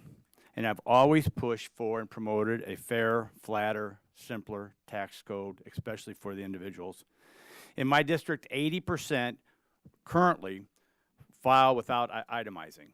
Under the House bill, that amount will go to 90% of all my individual filers will not itemize. And they'll be able to use this simple postcard, which I know many of you have seen. Now, I've carried it around a whole year, and I'm hoping that I can finally start sending these to my constituents instead of carrying this for them to file their tax return on. On the corporate side, let's lower the rate, and let's reduce the special interest loopholes and create jobs. It's as simple as that, and that's what I carry back to my district. ANWR is a flat coastal plain the size of South Carolina. And if and when drilling begins, the footprint will be the size of a football field. Thank you, Alaskans, for that. And the best strategic petroleum reserve our nation has is our ability to explore, discover, and recover, which is happening every day. So selling some SPRO is not a big deal for me.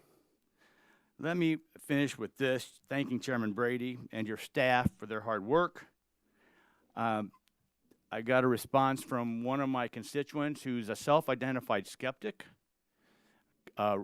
responding to my newsletter, and he said, I did the math on my taxes as a retired police officer on a pension and working part-time, and my wife working part-time.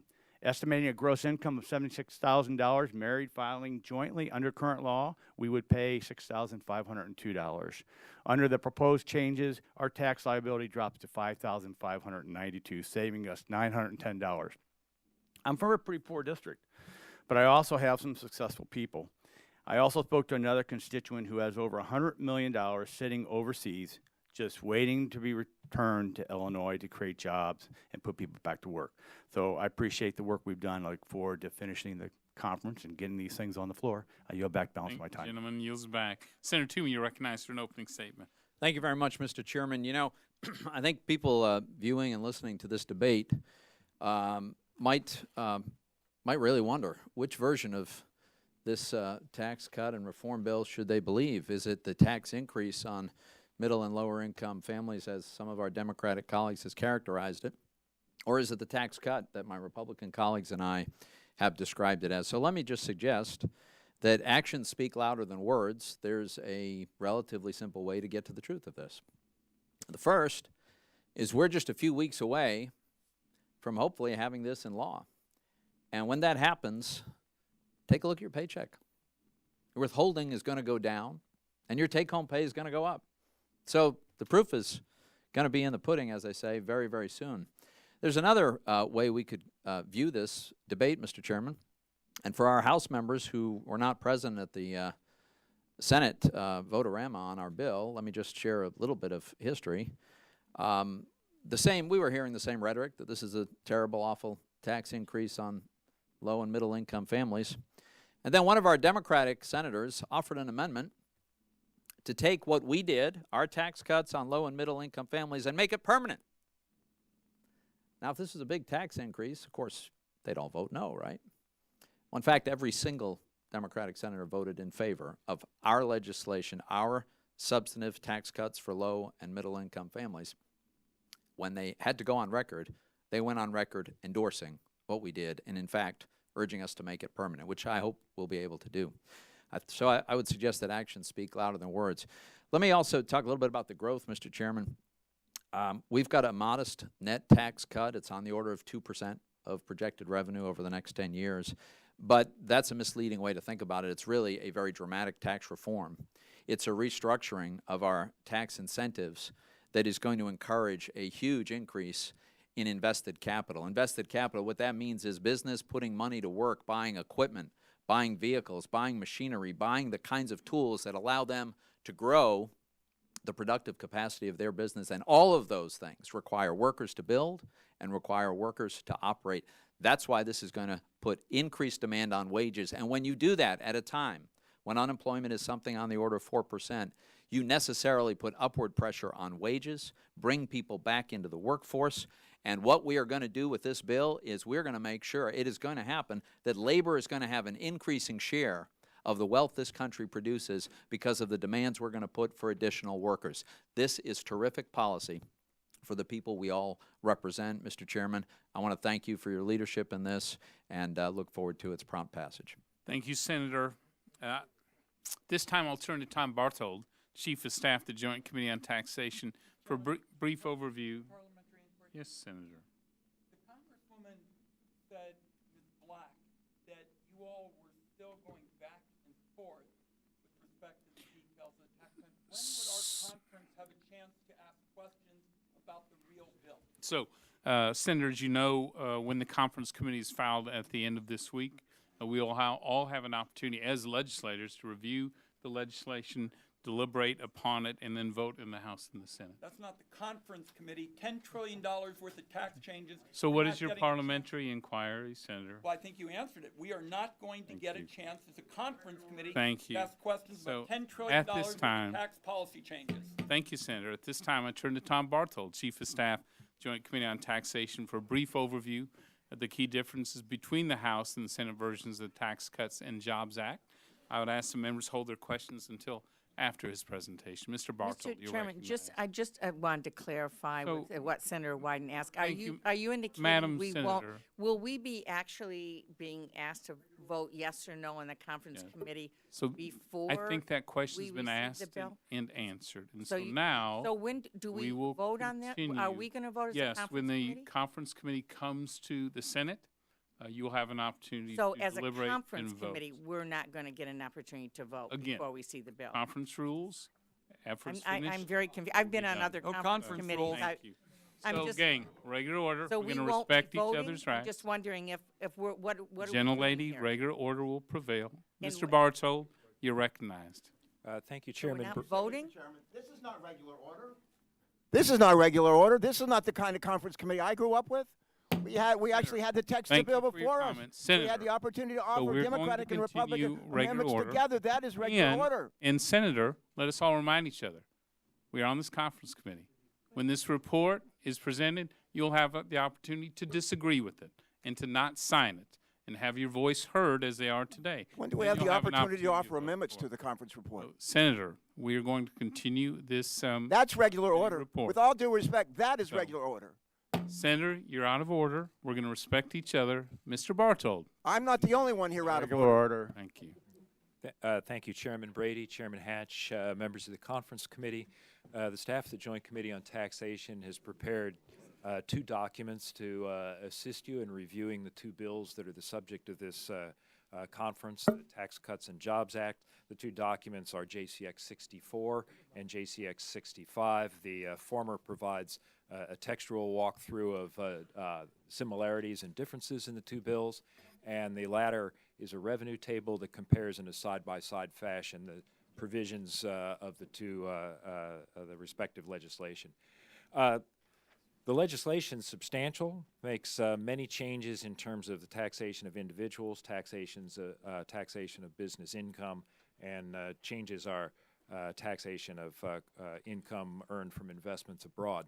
I'll try to be brief, but as I noted, it is substantial, so I'll probably be a little bit longer than when I've presented material before the two respective committees. I'll start with the individual income tax, and I'll try and highlight some similarities and noted differences in the general structure of the two bills.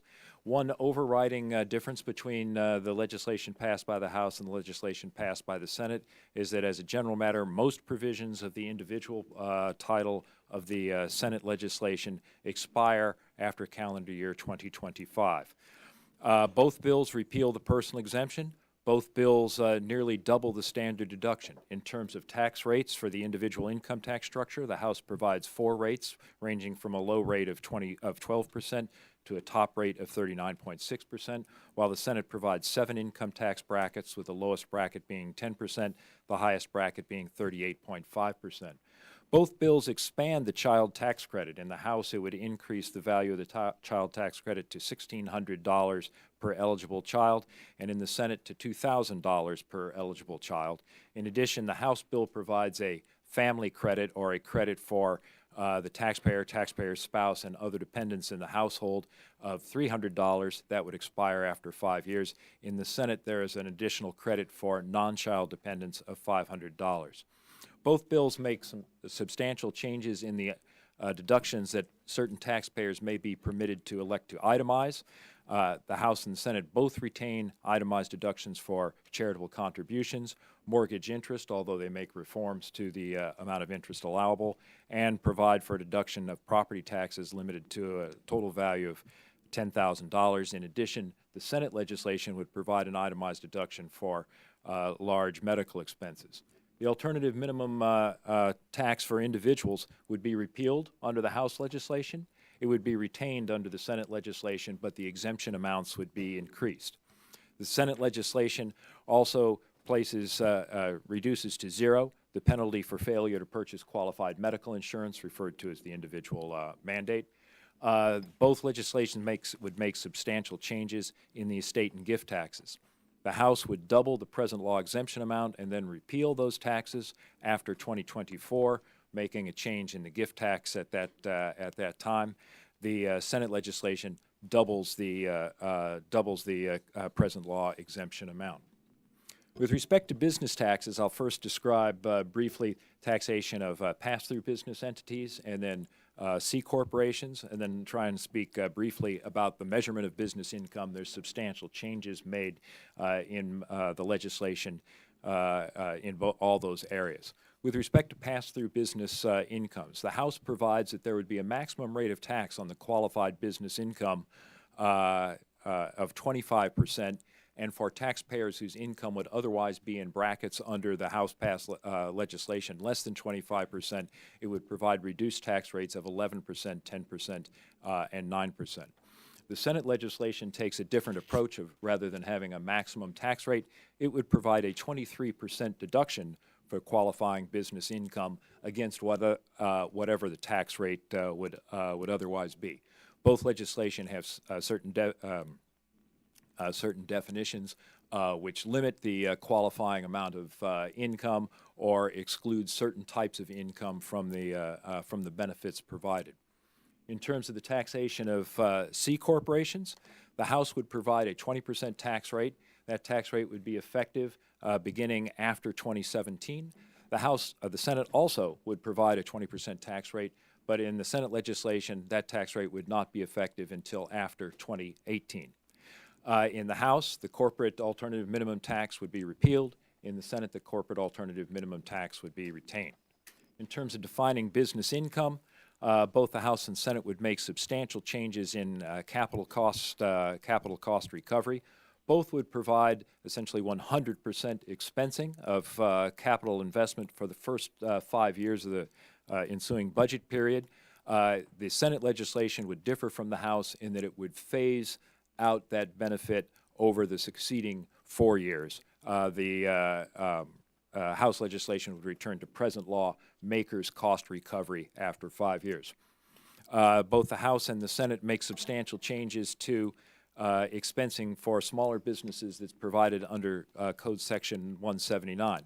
For a 5-year period, the House legislation would provide up to $5 million worth of capital equipment could be expensed, thereafter returning to present law levels. The Senate legislation would permanently provide for up to $1 million worth of capital expenditure to be increased annually. Those figures in both bills are indexed for inflation. Both the legislation of the House and the Senate would also change accounting, uniform capitalization rules, providing safe harbors for small businesses by unifying the definition of small business for those purposes. In the House, the definition would be based at $25 million worth of gross receipts. In the Senate, $15 million worth of gross receipts. The legislation in both the House and the Senate place limitations on the amount of interest that may be claimed. Both would deny up to 30% of interest, but would define the limitation in different ways that we can talk about if that's of interest to the members in question time.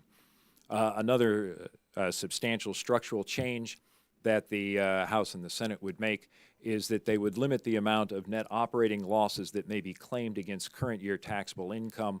In the case of the House, it would be limited to 90% of taxable income. The Senate, 90% of taxable income, although after the year 2022, it would be limited to 80% of taxable income.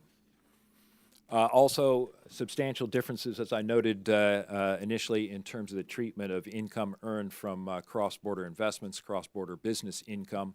In general, Both the House bill and the Senate bill would shift the United States away from what's characterized as worldwide taxation to what's referred to as territorial taxation by providing a 100% dividends received deduction. Both bills would provide that for previously untaxed foreign earnings that have been held abroad by U.S. headquartered companies, that there would be a deemed repatriation of those earnings. In the House, the effective tax rates on the deemed on this income that is deemed repatriated would be 7% for for assets held in illiquid form, 14% for liquid or cash-like assets. In the Senate, those rates of tax would be 7.5% and 14.5%. Both bills provide for base erosion protections. The House provides a regime of defined as foreign high return income. It would provide for current year taxation at a 50% rate for certain income earned from intangible investments. There's measures of how we define high return. Senate has a similar provision, which is referred to in the Senate legislation as global intangible low taxed income. It comparably provides a deduction of 50% of that for current inclusion. That deduction would be reduced to 37% after calendar year 2025.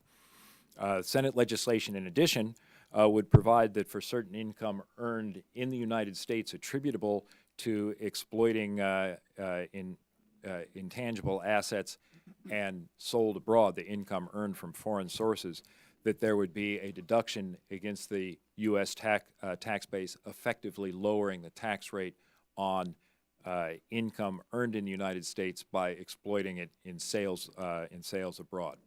Both bills provide for base erosion protection from inbound, what's referred to as inbound protection. It would make changes in terms of the amount of interest that may be deducted in the United States. Both bills would also provide that certain cross-border transactions between related parties could be subject to an income tax. In the Senate bill, a 10% tax reduced by the amount of regular tax for taxpayers with gross income annually of over $500 million. In the House, it would be similar taxpayers would be able to elect net basis taxation on an expanded definition of their income, which would include some of the income from foreign operation. Mr. Chairman, that concludes my brief walkthrough of where I've tried to highlight the major differences and some of the major similarities when the structure of the underlying tax law has been changed. I'd be happy to answer any question that the members of the conference committee might have. Yeah, thank you, Mr. Bartow. So we'll begin the second round in consisting of questioning Mr. Bartow, and I'll recognize myself. So we're really focused on growth. Look, we all agree. People are tired of watching American jobs go overseas. We're tired of seeing paychecks stay just stagnant for a decade. We've seen the worst economic recovery in a half a century. So it is time, and growth matters. So, and that's the focus of this, to grow jobs, paychecks in the U.S. economy, leapfrog America back into the lead pack. So you've estimated and analyzed these bills. So can you tell us about how the growth you project from these bills will affect jobs, and how will they affect the after-tax earnings of middle-income taxpayers? Thank you, Mr. Chairman. I think you're referring to some of the analysis that the staff of the Joint Committee carried out as required by the House rules and the concurrent budget resolution, talking about potential macroeconomic effects from the legislation. What we've calculated is that some of the effects that you noted are that on average, under the House bill, employment's projected to increase by about 0.5% relative to baseline levels over the period. That means more employment, more labor income. Projected that under the House legislation that the capital stock would be about 0.9% higher on average over the budget period. Greater capital stock helps promote greater labor productivity, which should be reflected in the long run in terms of greater wages. And overall, the effect on the U.S. economy, we projected that the real gross domestic product would on average be about 0.7% higher than under baseline projections. Just to give a frame of reference, current gross domestic product's a little over $19 trillion, and so 0.7% means that on average any 1 year an additional $135 billion worth of gross domestic product, gross national income. Great. So, growth in jobs, growth in productivity, growth in wages, and growth in the U.S. economy.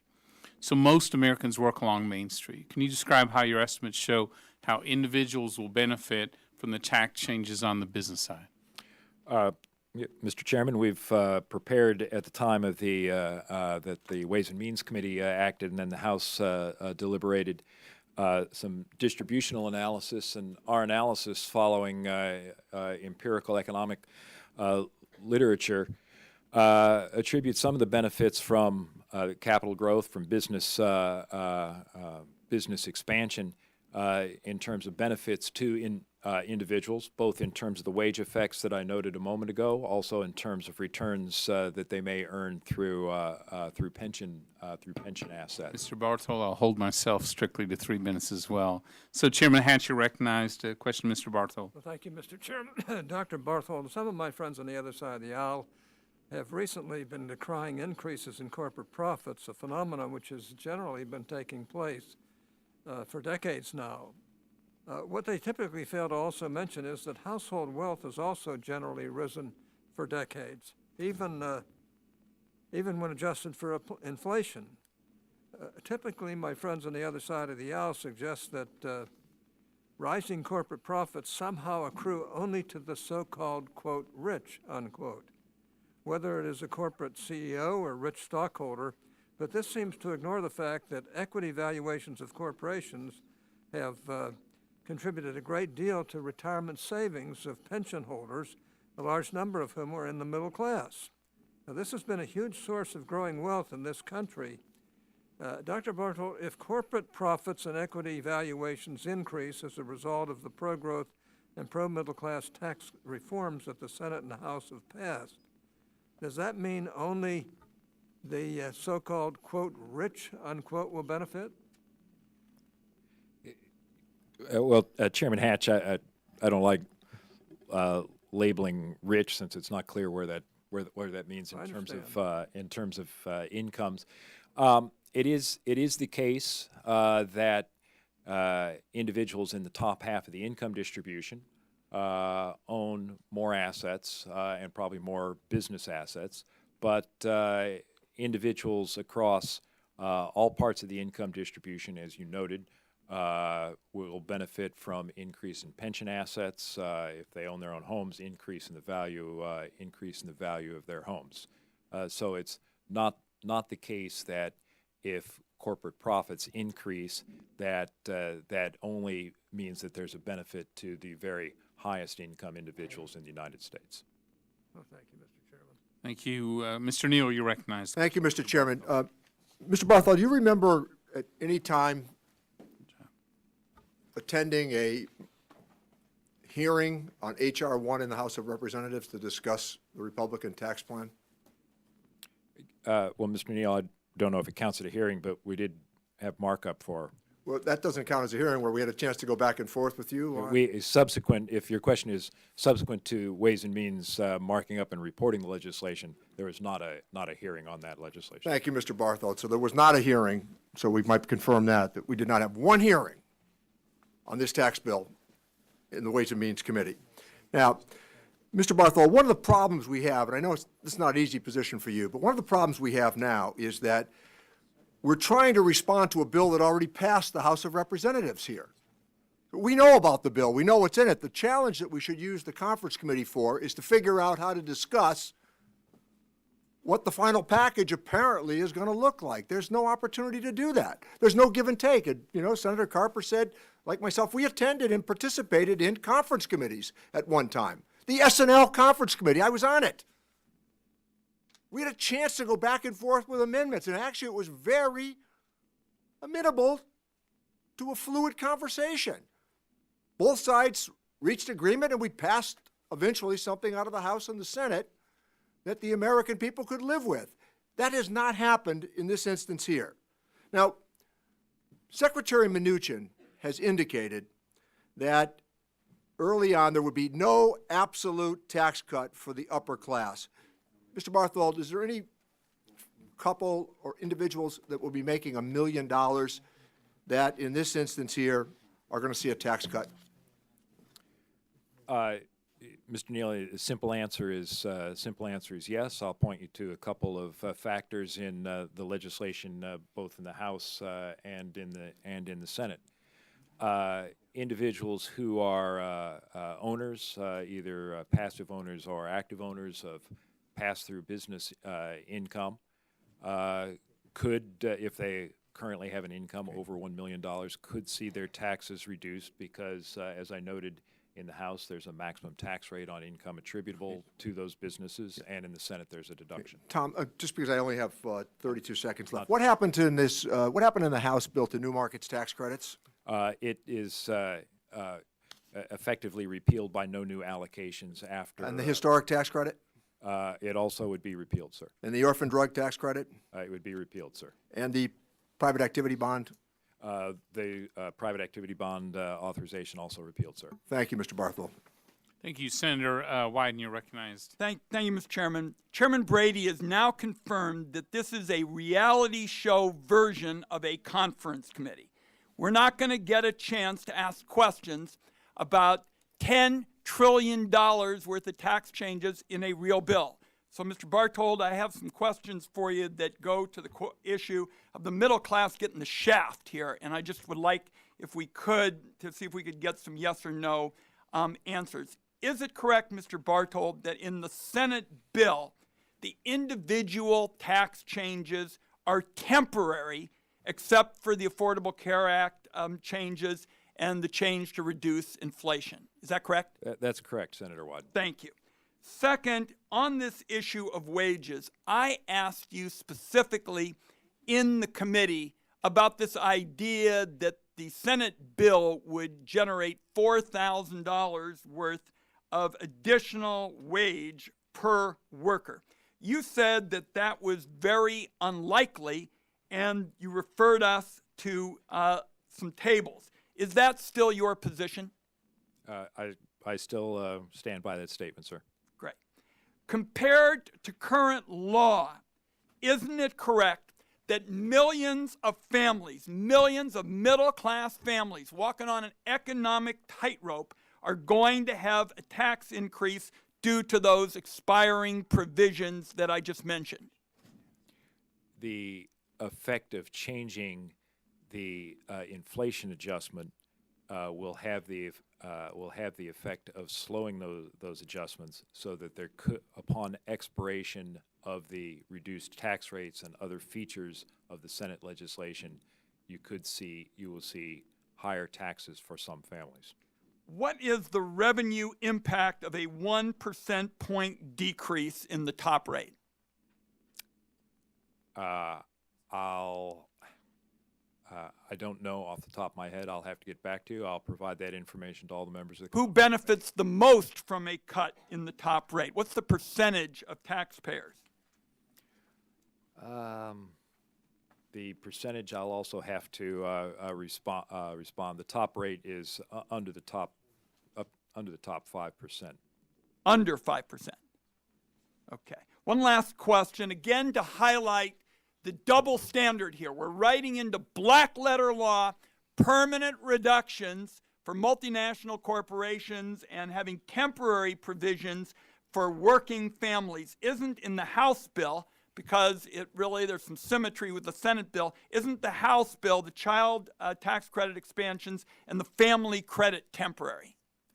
The child tax credit expansion is permanent in the House bill. In the House bill, the family credit that I described is for 5 years only in the House bill. Thank you. Thank you. Thank you, Representative Nunes. You're recognized. Thank you, Mr. Chairman. Mr. Barthold, let me just go over the two bills, and maybe you can help us illuminate the differences. And I know you walked through them, but I'm specifically interested first in the Senate bill that has a $15 million provision for definition for small business and $25 million in the House bill. Can you quickly just walk us through those differences and the differences in the expensing provisions? And possibly, you probably don't have this number, but I'd be interested in the cost differential between the two bills. The cost differential is actually specifically on those provisions. No, on those provisions is available in JCX 65, I believe. The side by side, we showed the effects of the capital cost recovery and the uniform definition of business. If you look on page 5 of JCX 65, the cost recovery provision. The expanded bonus depreciation in the House bill, estimated 10-year total of $25 billion, Senate bill $96.7 billion. The small business reforms, so starting with Section 179 provision, which is also an expensing provision, the House $11.4 billion, the Senate $24 billion.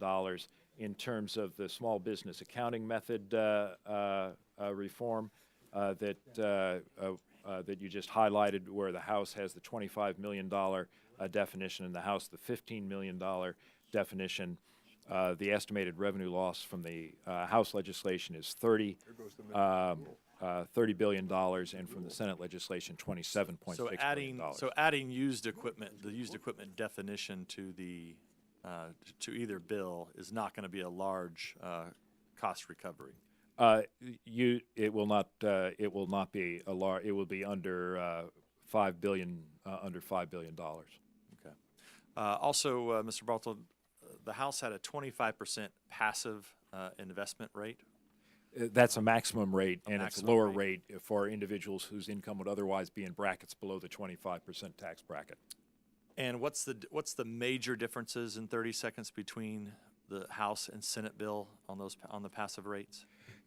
Well, it's really in the structure, in that as you just noted, it's a maximum rate of tax, and then there's lower rates for individuals whose income would otherwise be in the lower brackets. In the Senate legislation, it's a fixed percentage deduction against whatever the income is in those brackets. Thank you, Mr. Bartold. And Mr. Chairman, I think both the House and Senate are very close on these provisions, and they are quite critical for economic growth. Thank you. Yield back. Gentleman yields back. Senator Engie, you're recognized for question, Mr. Bartold. Thank you, Mr. Chairman. Mr. Bartold, I've long been a proponent of making our tax system simpler, particularly for individuals.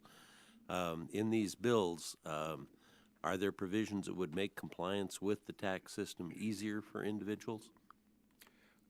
Senator Enzi, on the individual side, under present law, we project that about 29–30% of taxpayers itemize.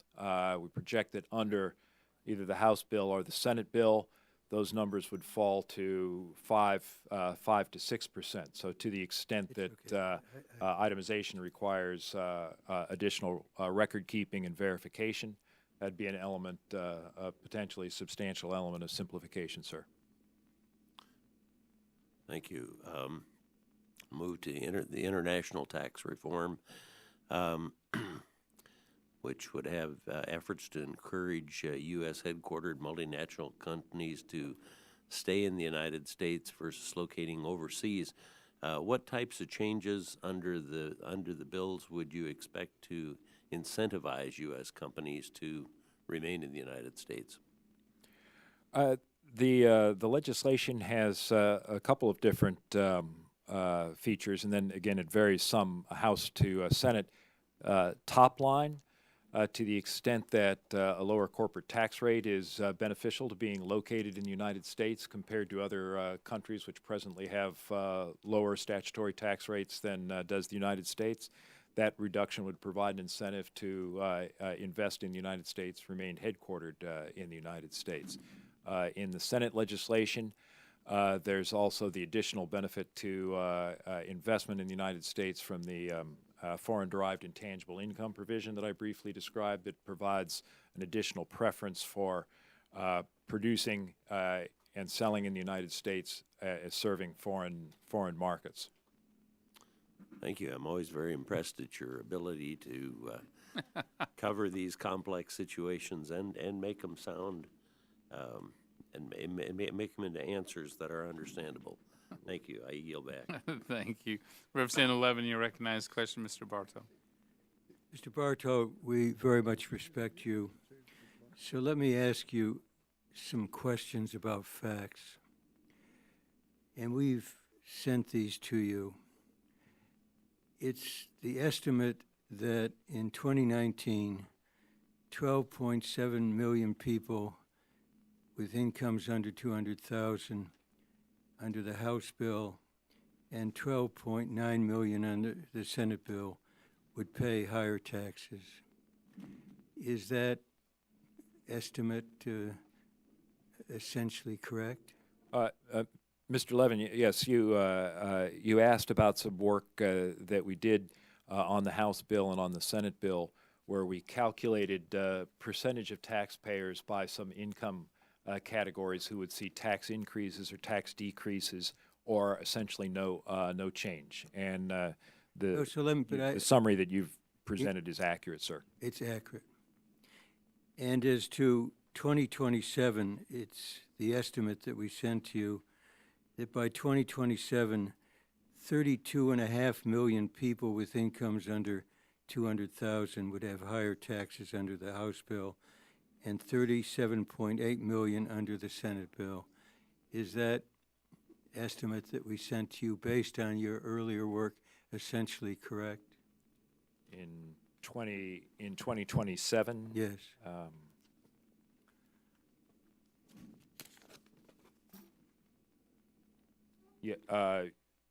In 2027, roughly 23.8 million House tax filing units would have a tax increase of at least $100 or more. Okay. My good friend, and he is, Mr. Portman, talked about proof in the pudding.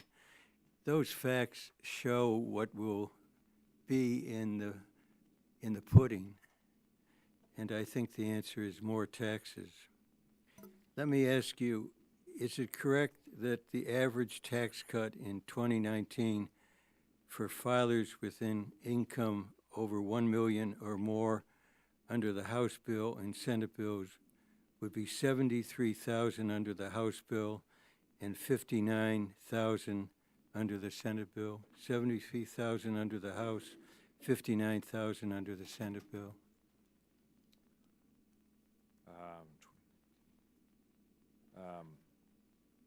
Average.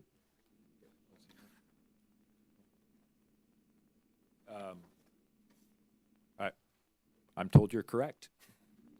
Everyone's time has expired. Let me just Mr. say, it gives a lie to this You want to notion thank this is a you, middle- Mr. Levin. All time has expired. So, he took a Mr. good part of Roskin, my you're time. recognized. Thank you, Mr. Bartold. When you attended the markup of H.R. 1 in the House before the Ways and Means Committee, did you recall whether the minority offered any amendments that you would characterize as comprehensive? In other words, big, bold, overwhelming, a comprehensive approach? Were you asked to opine on anything of that magnitude? Well, Mr.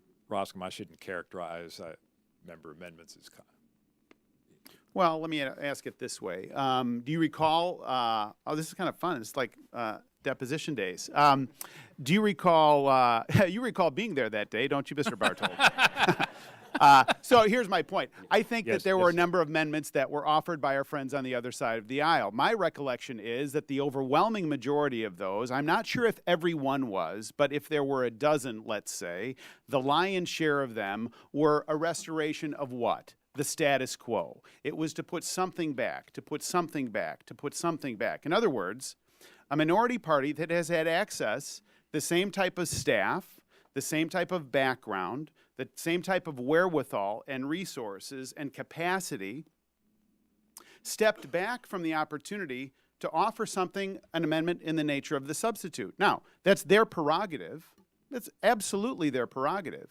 But I want to go back to the the editorial that I mentioned a minute ago during my time that's now in the record, the Chicago Tribune. I want to just read quickly 2 quick paragraphs, and this is their December 5th editorial. This is the Chicago Tribune, the title of which, from the editors, "This tax deal will make America more prosperous. A vote against this bill is a vote to maintain America as it looks today." Now, sub-paragraph, Roscom, that is, maintain the status quo. And the status quo, everyone has stipulated, by the way, is miserable. Back to the text. Are you happy with the way the state of the economy has been since the end of the Great Recession 8 years ago? You shouldn't be. First, discard the impact of the market boom fattening your 401k since Trump's election, because that's due in part in anticipation of tax reform. Kill tax reform, and you lose market momentum. Here's what you're left with: a nation that has grown at 2% or less a year. That's not fast enough to boost stagnant wages, increase job participation, or improve U.S. competitiveness versus other countries. Passing this tax reform should get the economy to a steady 3% growth. At that rate, the country generates trillions of dollars in new economic activity, creates jobs, and increases household income, money to be spent or saved. Last point. It is the status quo that has created so much division among us. It is the status quo that has excluded people at the bottom end of the economic scale. It is the status quo that has benefited a great number of people who friends and foes are critics of. We need to do this, and I yield back. Gentleman's time has expired. Thank you, Senator Murkowski. Recognize the question, Mr. Bartold. Thank you, Mr. Chairman. It was suggested earlier that with regards to Title II and specifically the development within the 1002 area of ANWR, that this provision was unpopular, it was unnecessary, we don't need it because we are continuing to see exports of oil. Mr. Chairman, rather than asking a direct question to Mr. Bartold, I would like to ask for permission to include for the record here testimony that we had received from Mr. Matthew Rexford, who is the tribal administrator for the native village of Kaktovik. Kaktovik is the village that is actually located within the 1002 area.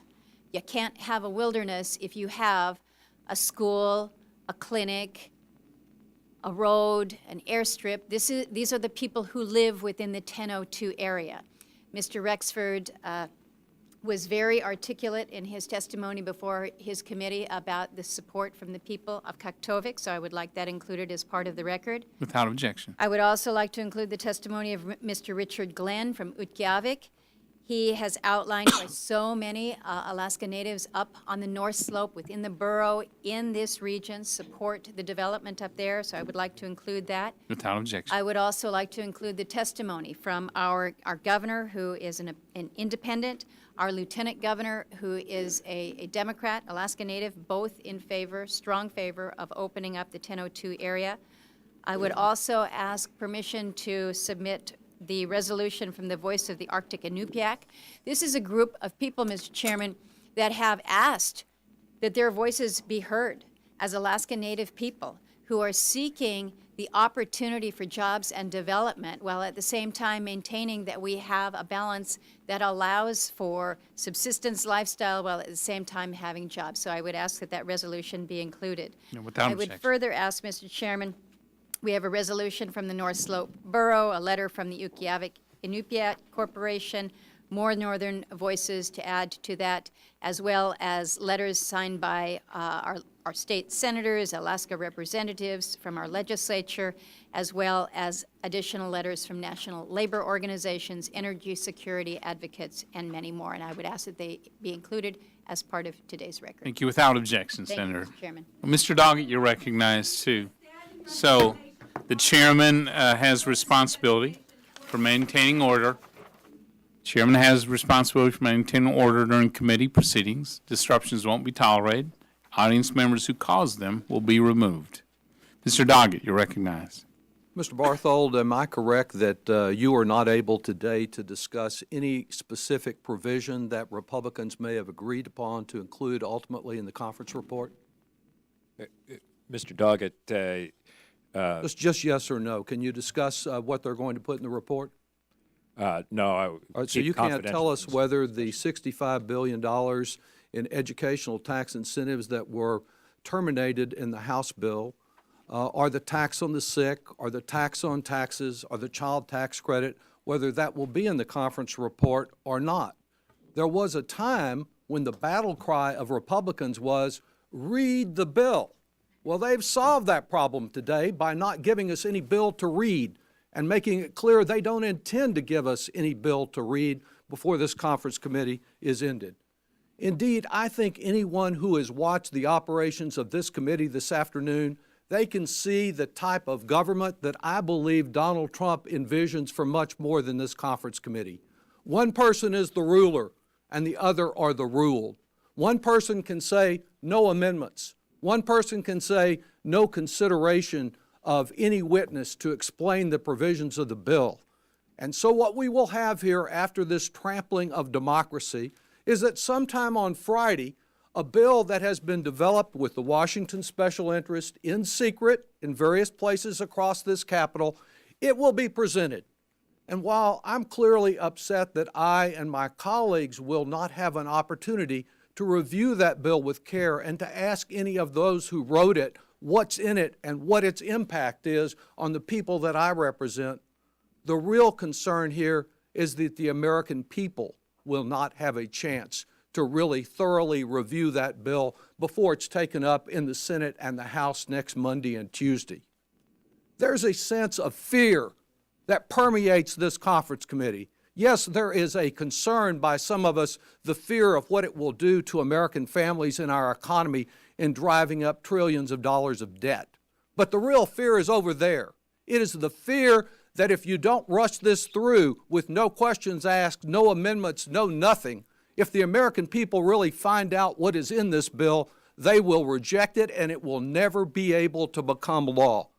And the only reason they move forward in this high-handed manner, with no time, no opportunity to consider it, is not only because they're desperate to grasp out for a political life preserver after having accomplished nothing in this entire year of any significance, but because they are determined to foist off this monstrosity, this outrageous bill on the American people. Now, I understand while we've been meeting, Donald Trump has already been on television thanking us. I'm sure he's thanking us for the way we're doing it. He's also thanking us for all that he will get out of this bill personally. Continue this committee we know more about in its that if regular this order. committee hadn't Thank you, covered up Mr. his Doggett. tax return. The gentleman's I yield time back. has expired. Representative Black, you're recognized to question Mr. Bartol. Thank you, Mr. Chairman. Mr. Barthol, this bill, our Tax Cuts and Jobs Act, cuts rates and entices companies to move to the United States and to bring their capital, which will certainly encourage major increases in capital spending to help public and private entities foster economic growth. My question is, can you explain what the original intent of the private activity bonds are, since this is, my understanding, one of the tools that is used for capital improvements? And if you could give us a history of that as we look to change the way they currently are considered. Private activity bonds originally were issued by some states as industrial development bonds in the mid to late 1960s. And it was a way it developed, states used the borrowing authority of the states to issue at tax-exempt rates and relend the funds to private investors for a number of different classes of investments. The Congress became concerned about the use of the tax exemption for municipal finance, which had long been for roads, schools, more public purpose, and began to put some limits on state ability to issue private activity bonds. The 1986 Tax Reform Act defined a number of different categories. A large number of the categories of private activity bonds were put under a unified volume cap, limiting, at least within the class of those bonds under the volume cap, a dollar amount of bond authority that states could issue per year. That volume cap is based on the population of the states. Among private activity bonds, there's still a form of the original industrial development bonds that are referred to as small issue manufacturing bonds. It's also you can also issue those for first-time farmers. And then there's mortgage revenue bonds for first-time home buyers. There's multifamily housing bonds. There's a number of other categories. But the essence of it is that a private person is a substantial beneficiary of the benefit of tax-exempt finance. So originally, really, it was used for public purposes, public infrastructure, schools, hospitals. The general exemption under Section 103 of the Code for interest on state and local government debt is for governmental bonds. So schools, roads, public hospitals, town hall, and the like. Thank you. I yield back. Thank you. Senator Cornyn, you're recognized to question Mr. Barthold. Thank you, Mr. Chairman. Mr. Barthold, are you aware that the Congressional Budget Office's baseline projection is that the American economy will grow at 1.9% annually over the next 10-year budget window? Are you aware of that? Yes, that's part of the macroeconomic baseline against which we base all our conventional revenue estimates and from which we base our macroeconomic estimates, sir. And are you aware that since World War II, the U.S. economy has grown roughly at an average of 3.2%? Yeah, I'm not positive on the 3.2, but yes, it has grown closer to 3% up. What do you think the effect of the Senate bill will be on stimulating growth in the American economy above the 1.9% anemic economic projection by the CBO? Well, Senator Cornyn, as required under the concurrent budget resolution, my colleagues prepared a macroeconomic analysis of the bill as reported by the Finance Committee. Now, there were some substantial changes made by amendment on the Senate floor, but we reported that the bill as reported by the Finance Committee would increase the level of gross domestic product relative to baseline forecast by 0.8%, as I'd noted earlier in a response to Chairman Brady. That's worth on a given year relative to our current level of GDP, $140 billion of additional national income. So while we can quibble about the amount of growth or the rate of growth, there's, in your opinion, this Senate tax bill will generate additional economic growth? That's the analysis of our macroeconomic modeling, sir, yes. And so for our friends who are deficit hawks, which I'm proud to be one, but I do believe that this tax bill will help stimulate economic recovery that will more than offset any deficit. They should be reassured, or at least you would reassure them, that while we can quibble about the amount, there definitely will be, in your opinion, economic growth generated by the Senate tax bill. Yes, sir. Okay.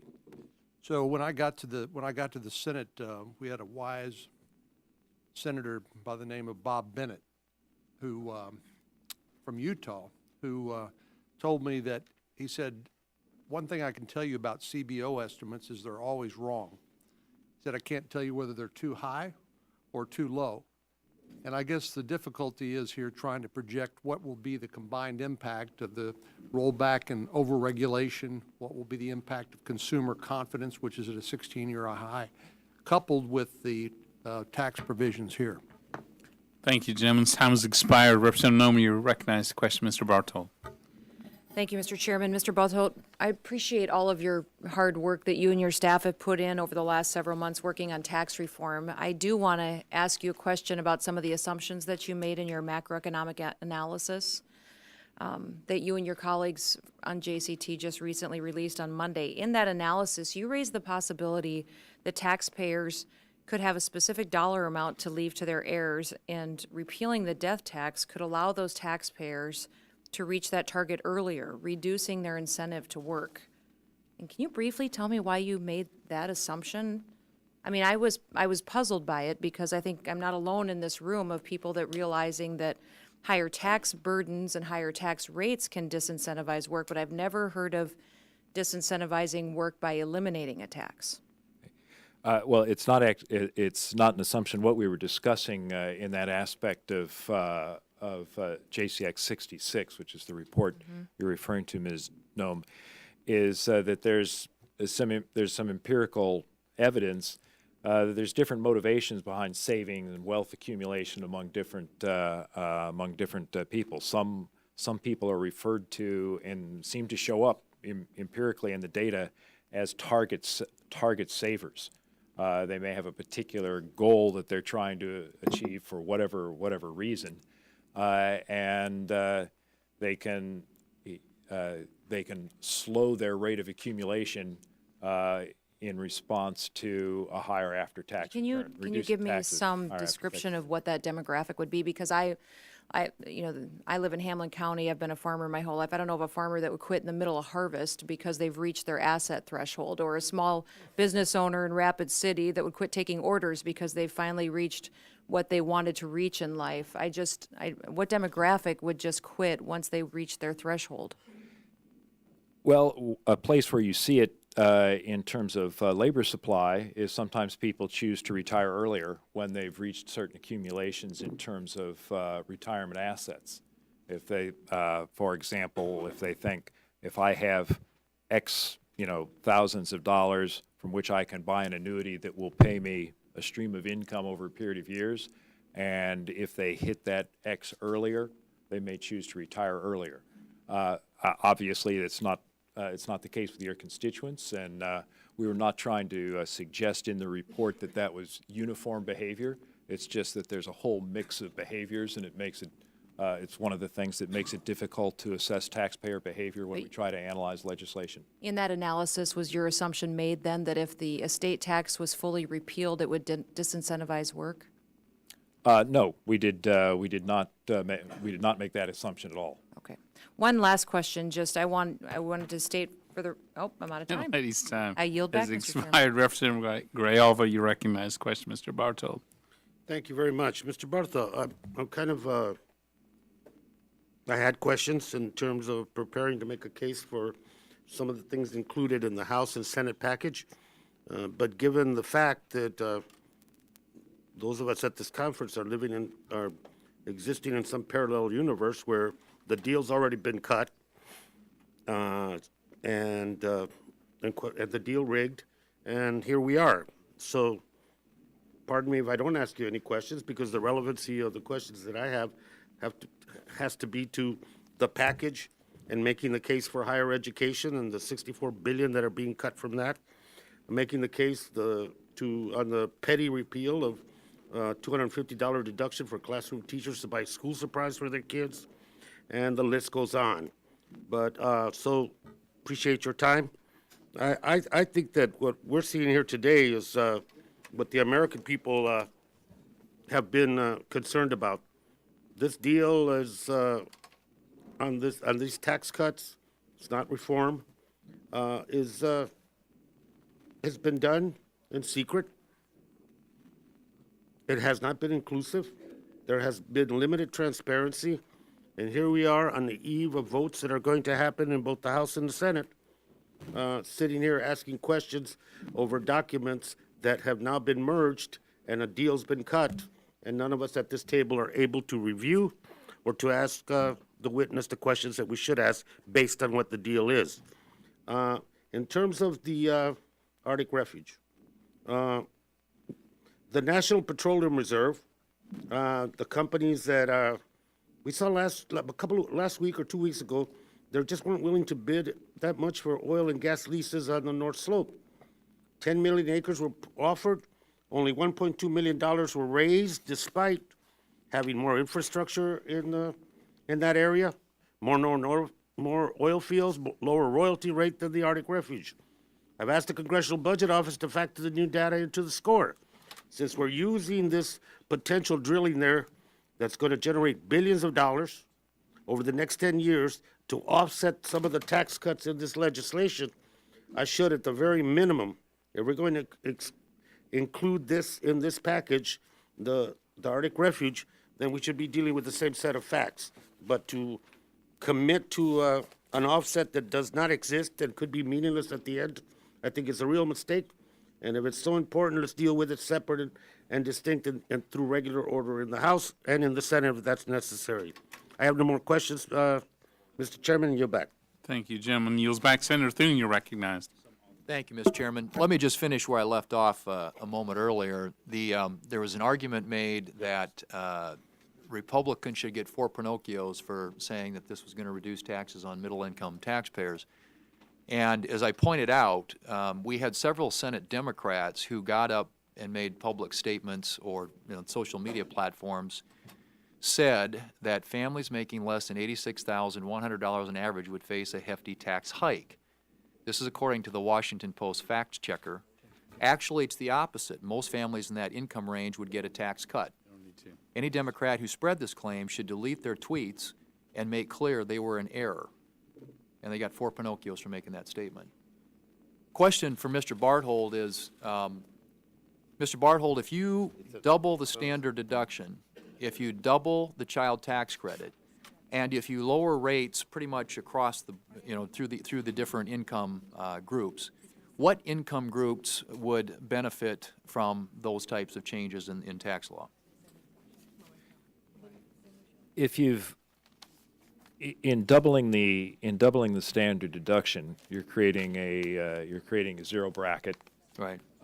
So for under the Senate legislation, approximately doubling takes it for joint filers to $24,000. So that's $24,000 income, no tax. Free from tax. If they have children with a $2,000 child tax credit, there's for one child, that's $2,000 worth of tax that can be offset, which to get $2,000 worth of tax, they'd have to have income of $20,000 within the 10% bracket. So, for example, in the example that we're creating, $40,000 worth of income would be tax-free for that household.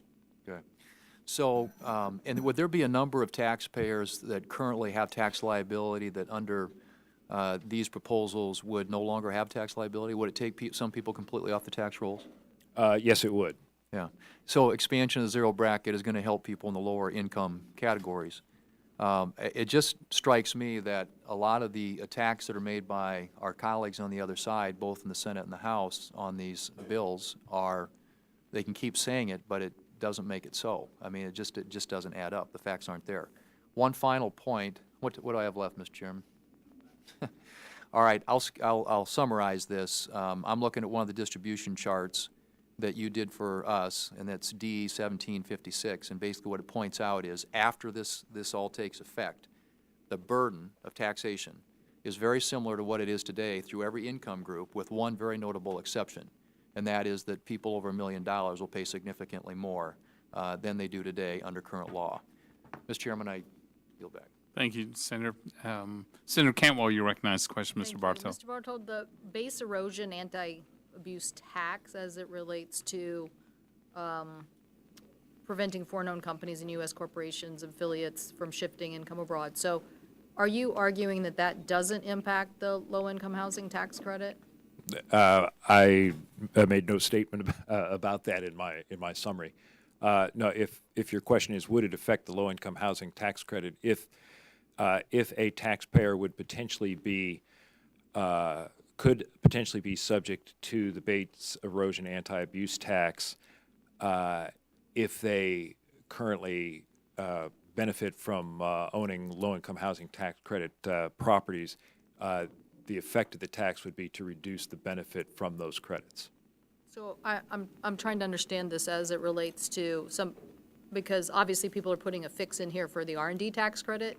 So they obviously do think it affects, and so why not treat the low-income housing tax credit the same way? The Senate, as you note, the Senate legislation did provide that research credit under Section 41 would essentially be exempted from the base erosion anti-abuse tax. It would be, within the conference, of course, for the conferees to make a similar sort of adjustment if they thought it was warranted for other credits under Section 45, under Section 42. Yeah, my point is it does affect it, and we do certainly want to not have a negative impact. My opening statement was about, instead of seeking the 50% increase that I think we really need to deal with the housing crisis in America for affordability, we're actually taking out of the current run rate, we're having a 50% decrease, which I think is wrong. And I'm sure you can't answer this question, but I do find it interesting that some people have already been able to go online and hear what the scuttle is from downtown lobbyists and then propose a chart. You don't have a chart. I guarantee if I ask you about this chart, you won't even be able to answer me because you'll say, I don't know because I don't know what this proposal is. But people are already taking the current assumptions that are circulating all over the internet today, and still hundreds of thousands of people of middle-class families in my state will pay higher taxes. That is not our idea of tax reform. Thank you, Mr. Chairman. Thank you. Representative Cash, you recognize the question. Mr. Bartow. Thank you, Mr. Chairman. First, I'd like to ask unanimous consent to submit for the record a letter from the Energy and Commerce Committee Democrats that advocates for broadening clean energy tax credits and opposes the raid on the Strategic Petroleum Reserve. Without objection. Thank you. Mr. Bartow, the current tax code provides some support to students and families to attend community college or obtain a higher education, try to make it more affordable. Is that correct? That's correct. There's the Hope Credit. There's the Lifetime Learning Well, Credit. for example, the American Opportunity. The American tax Opportunity credit. What Tax is Credit that? What is subsumed, that? The Hope Credit. There's it's partially refundable. It's a credit against tuition. How much? $2,500. Okay, and that was eliminated in the Republican tax bill. Is that correct? No, that's that. Well, in the Senate bill, there's no change. And the House bill keeps the American Opportunity Tax Credit, eliminates the Lifetime Learning Credit. And what is the expands lifetime learning credit? What is the lifetime learning credit?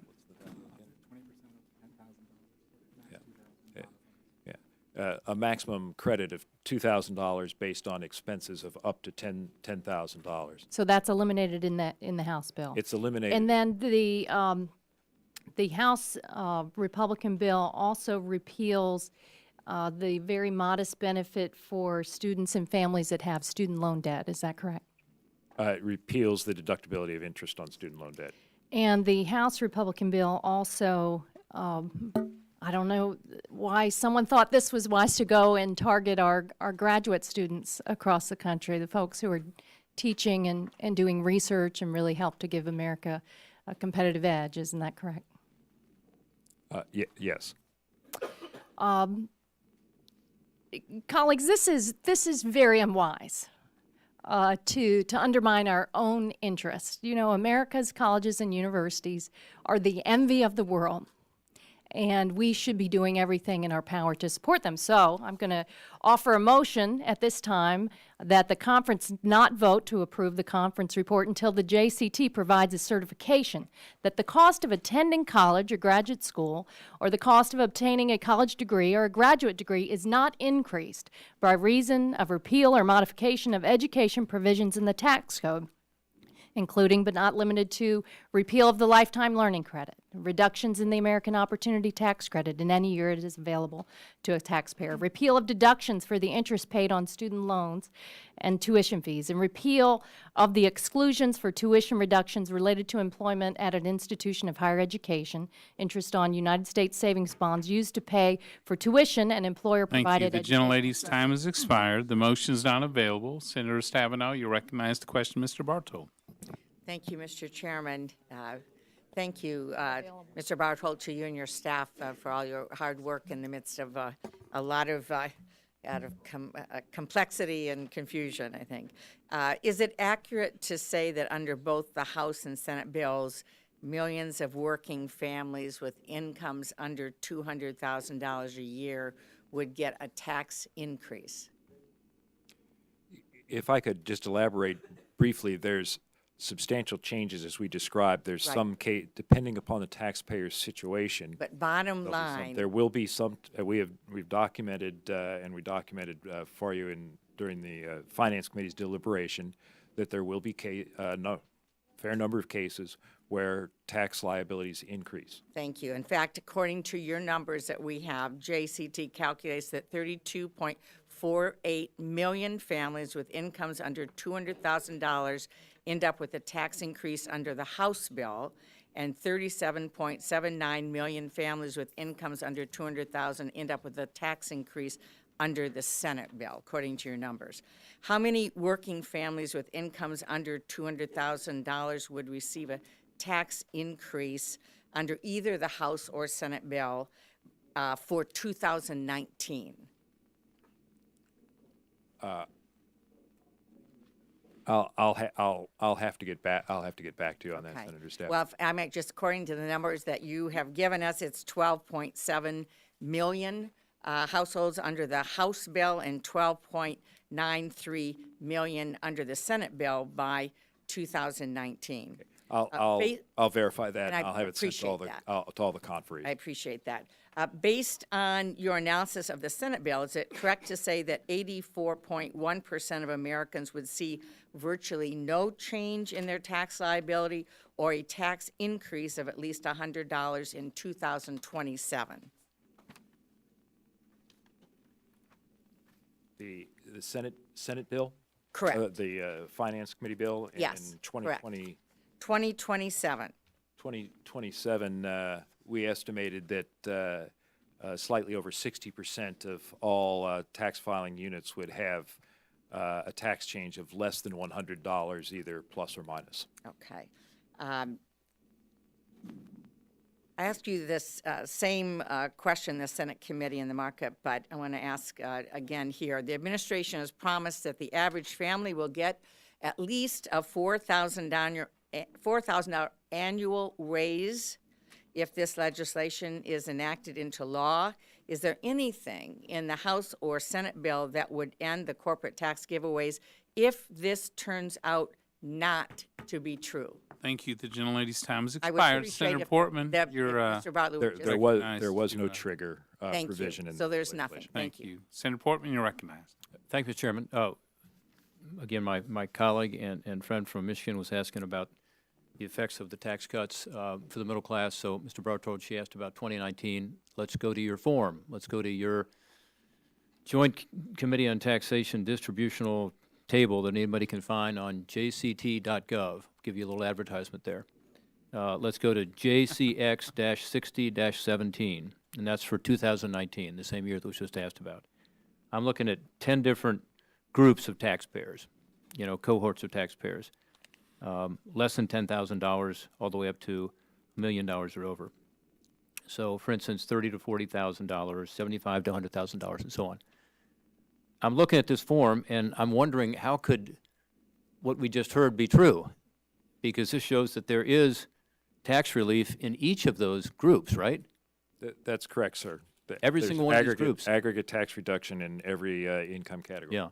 So on average, in every single one of these groups, you're seeing tax relief, and it is, 9.7% decrease in taxes for folks making between 30 and 40,000. People between 100 and 200,000 at 6.8%. So it's tends to be a little higher number toward the lower brackets, but that's on your website. That's the information. So that means there is tax relief for these individuals who we represent. Is that correct? In aggregate, yes, and on average, yes. And for the majority of those people, correct? Yes. Okay.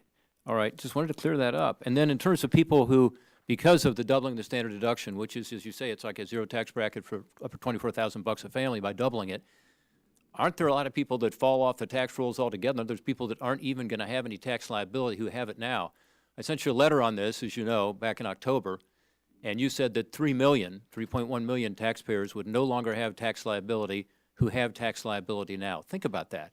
This is 3 million Americans who are currently having to pay Uncle Sam and are working hard. Most of these people are folks who are working, who have tax liability despite the earning income tax credit and other things. Under this bill, they're not going to have any tax liability. That was based on a doubling of the standard deduction, but it was only the child credit up to $1,500. So I would think with a child credit up to $2,000, which we have now, doubling the child tax rate, I would guess even more people are not going to have tax liability. Is that your sense? That's correct, Senator Portman. Also, another factor there is when you and I spoke about this in October, you did not have a 10% bracket, which increases. Okay, so more than 3 million people are not going to have any tax liability at all, Mr. Chairman. And I just think we need to stick to the facts here, and I would encourage folks to go see Tom's great website at jct.gov. The gentleman's time and advertisement has expired. So, Senator Menendez, you're recognized. The website crashed earlier today, Senator. I'm disappointed to Mr. report. Barthel, can I reclaim, Mr. Chairman, can I reclaim my minutes here that I just Yes, lost in this Senator, of exchange? course. Thank you. So, Mr. Barthel, looking at your distributional chart, it's fair to say that people making $500,000 to $1 million, 91% would see greater than $500, correct? In the Senate and the Finance reported bill for 2019, 500 million to 1,000, yes, 91%. And $1 million and over, 80% would see greater than $500 tax decrease. Decrease, that's And correct. for those in the less than $10,000 category, 95.8% would see absolutely no tax change for them, or less than $100. That's correct. Now, let me ask you this with reference to your comparison of revenue provisions. On page 5, the reduction in the corporate tax rate to 20% in 2018 to 2017, you have it listed as $1,456 billion. Is that correct?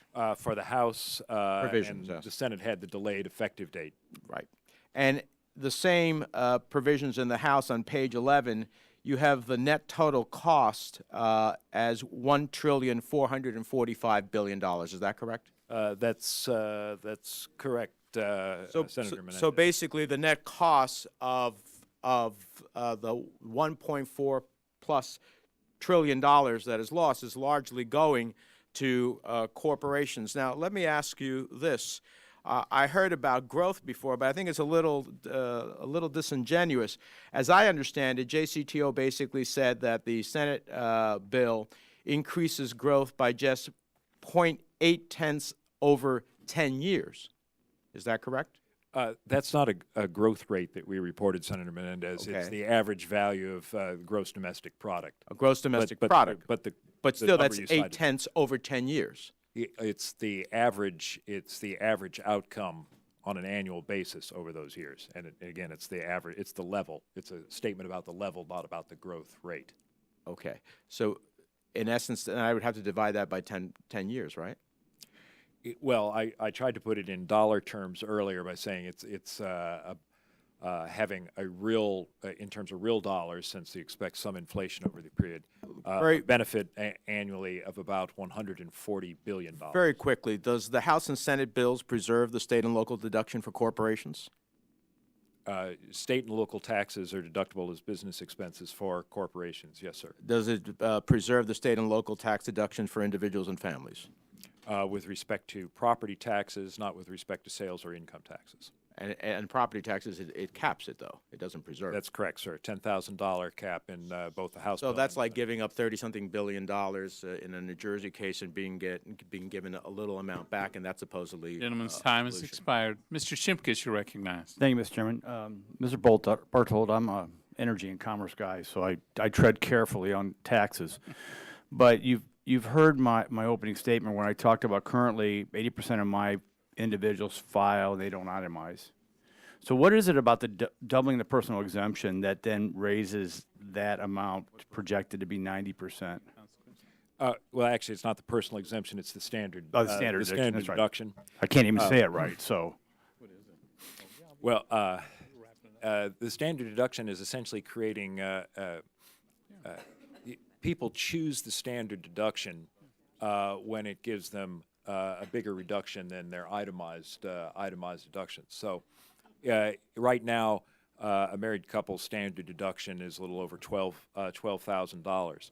If they had mortgage interest, charitable deductions, Illinois income tax, and that totaled to around $18,000, they would naturally choose to elect to itemize because 18,000 is a better deal to subtract from your income than the 12.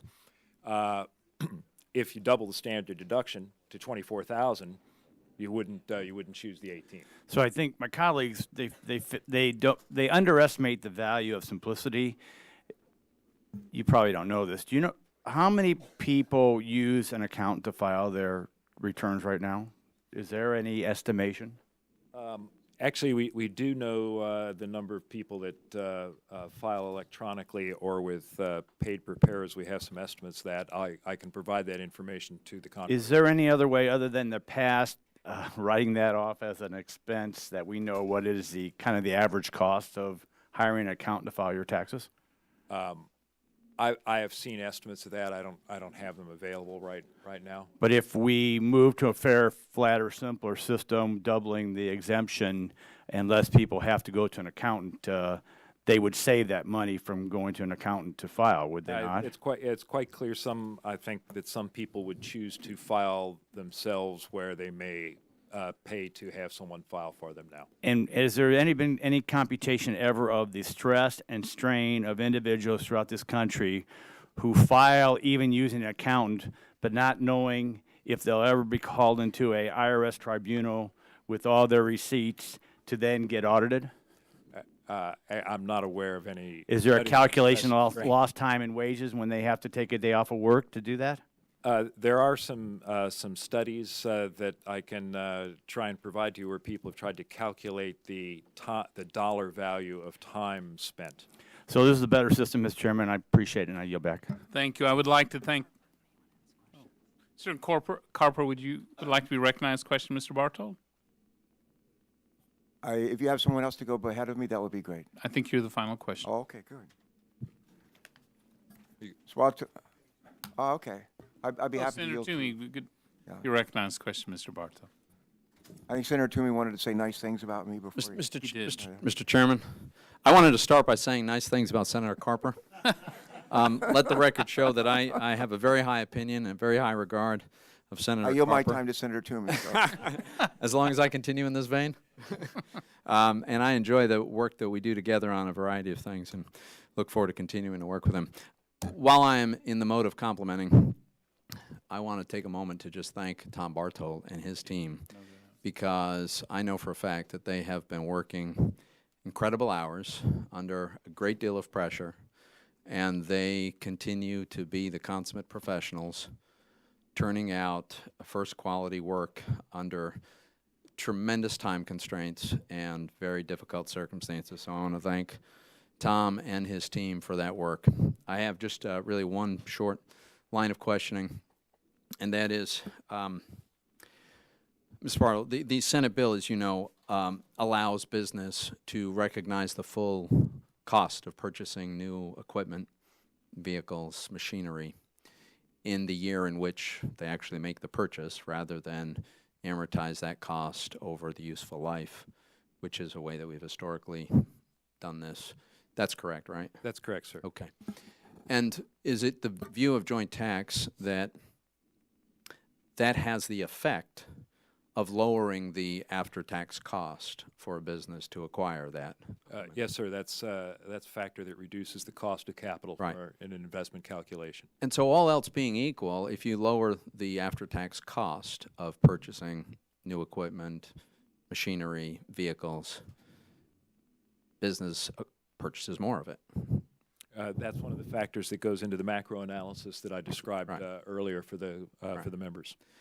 And when business purchase more of it, it is necessarily the case that someone had to work at producing that equipment, that machinery.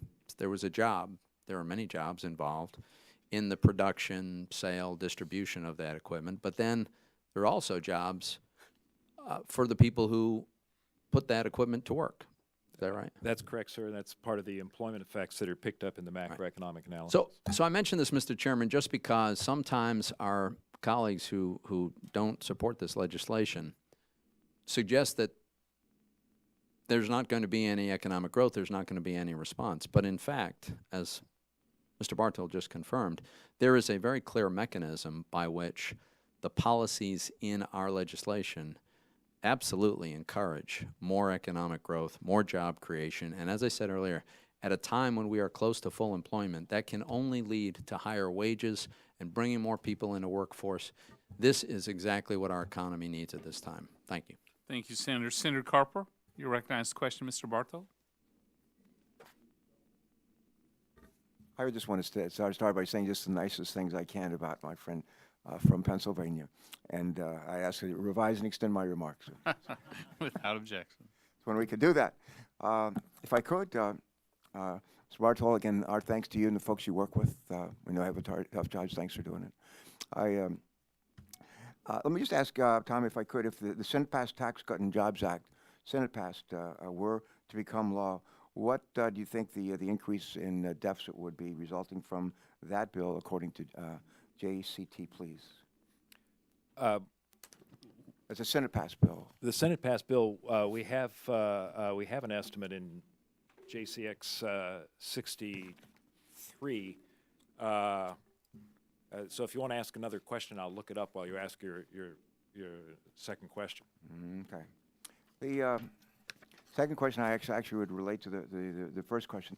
The question is whether or not I've seen estimates as cost of the debt in terms of extra deficit, extra debt, anywhere from 1.0 to 1.3 to 1.5 trillion dollars over the next 10 years. It's not clear to me whether the cost of interest on borrowing additional borrowing is included in that. And I think if it were, that it would push those estimates from 1.0 maybe to 1.6 trillion, from 1.3 to 1.9, 1.5 to 2.1. Our estimate on the Senate passed bill, as reported in JCX 63, was that the conventional estimate was that the legislation over the 10-year budget period would lose $1,447 billion.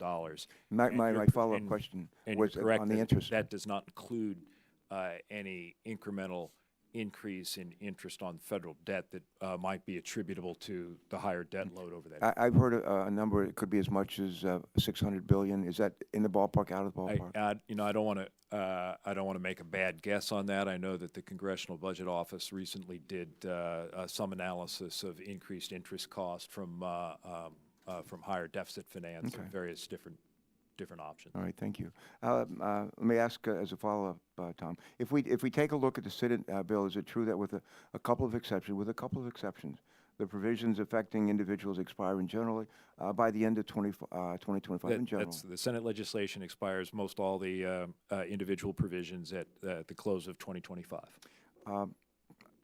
Can you tell us just roughly what the 10-year cost of the bill would be if we assume those provisions affecting individuals are extended permanently? Any idea what that might be?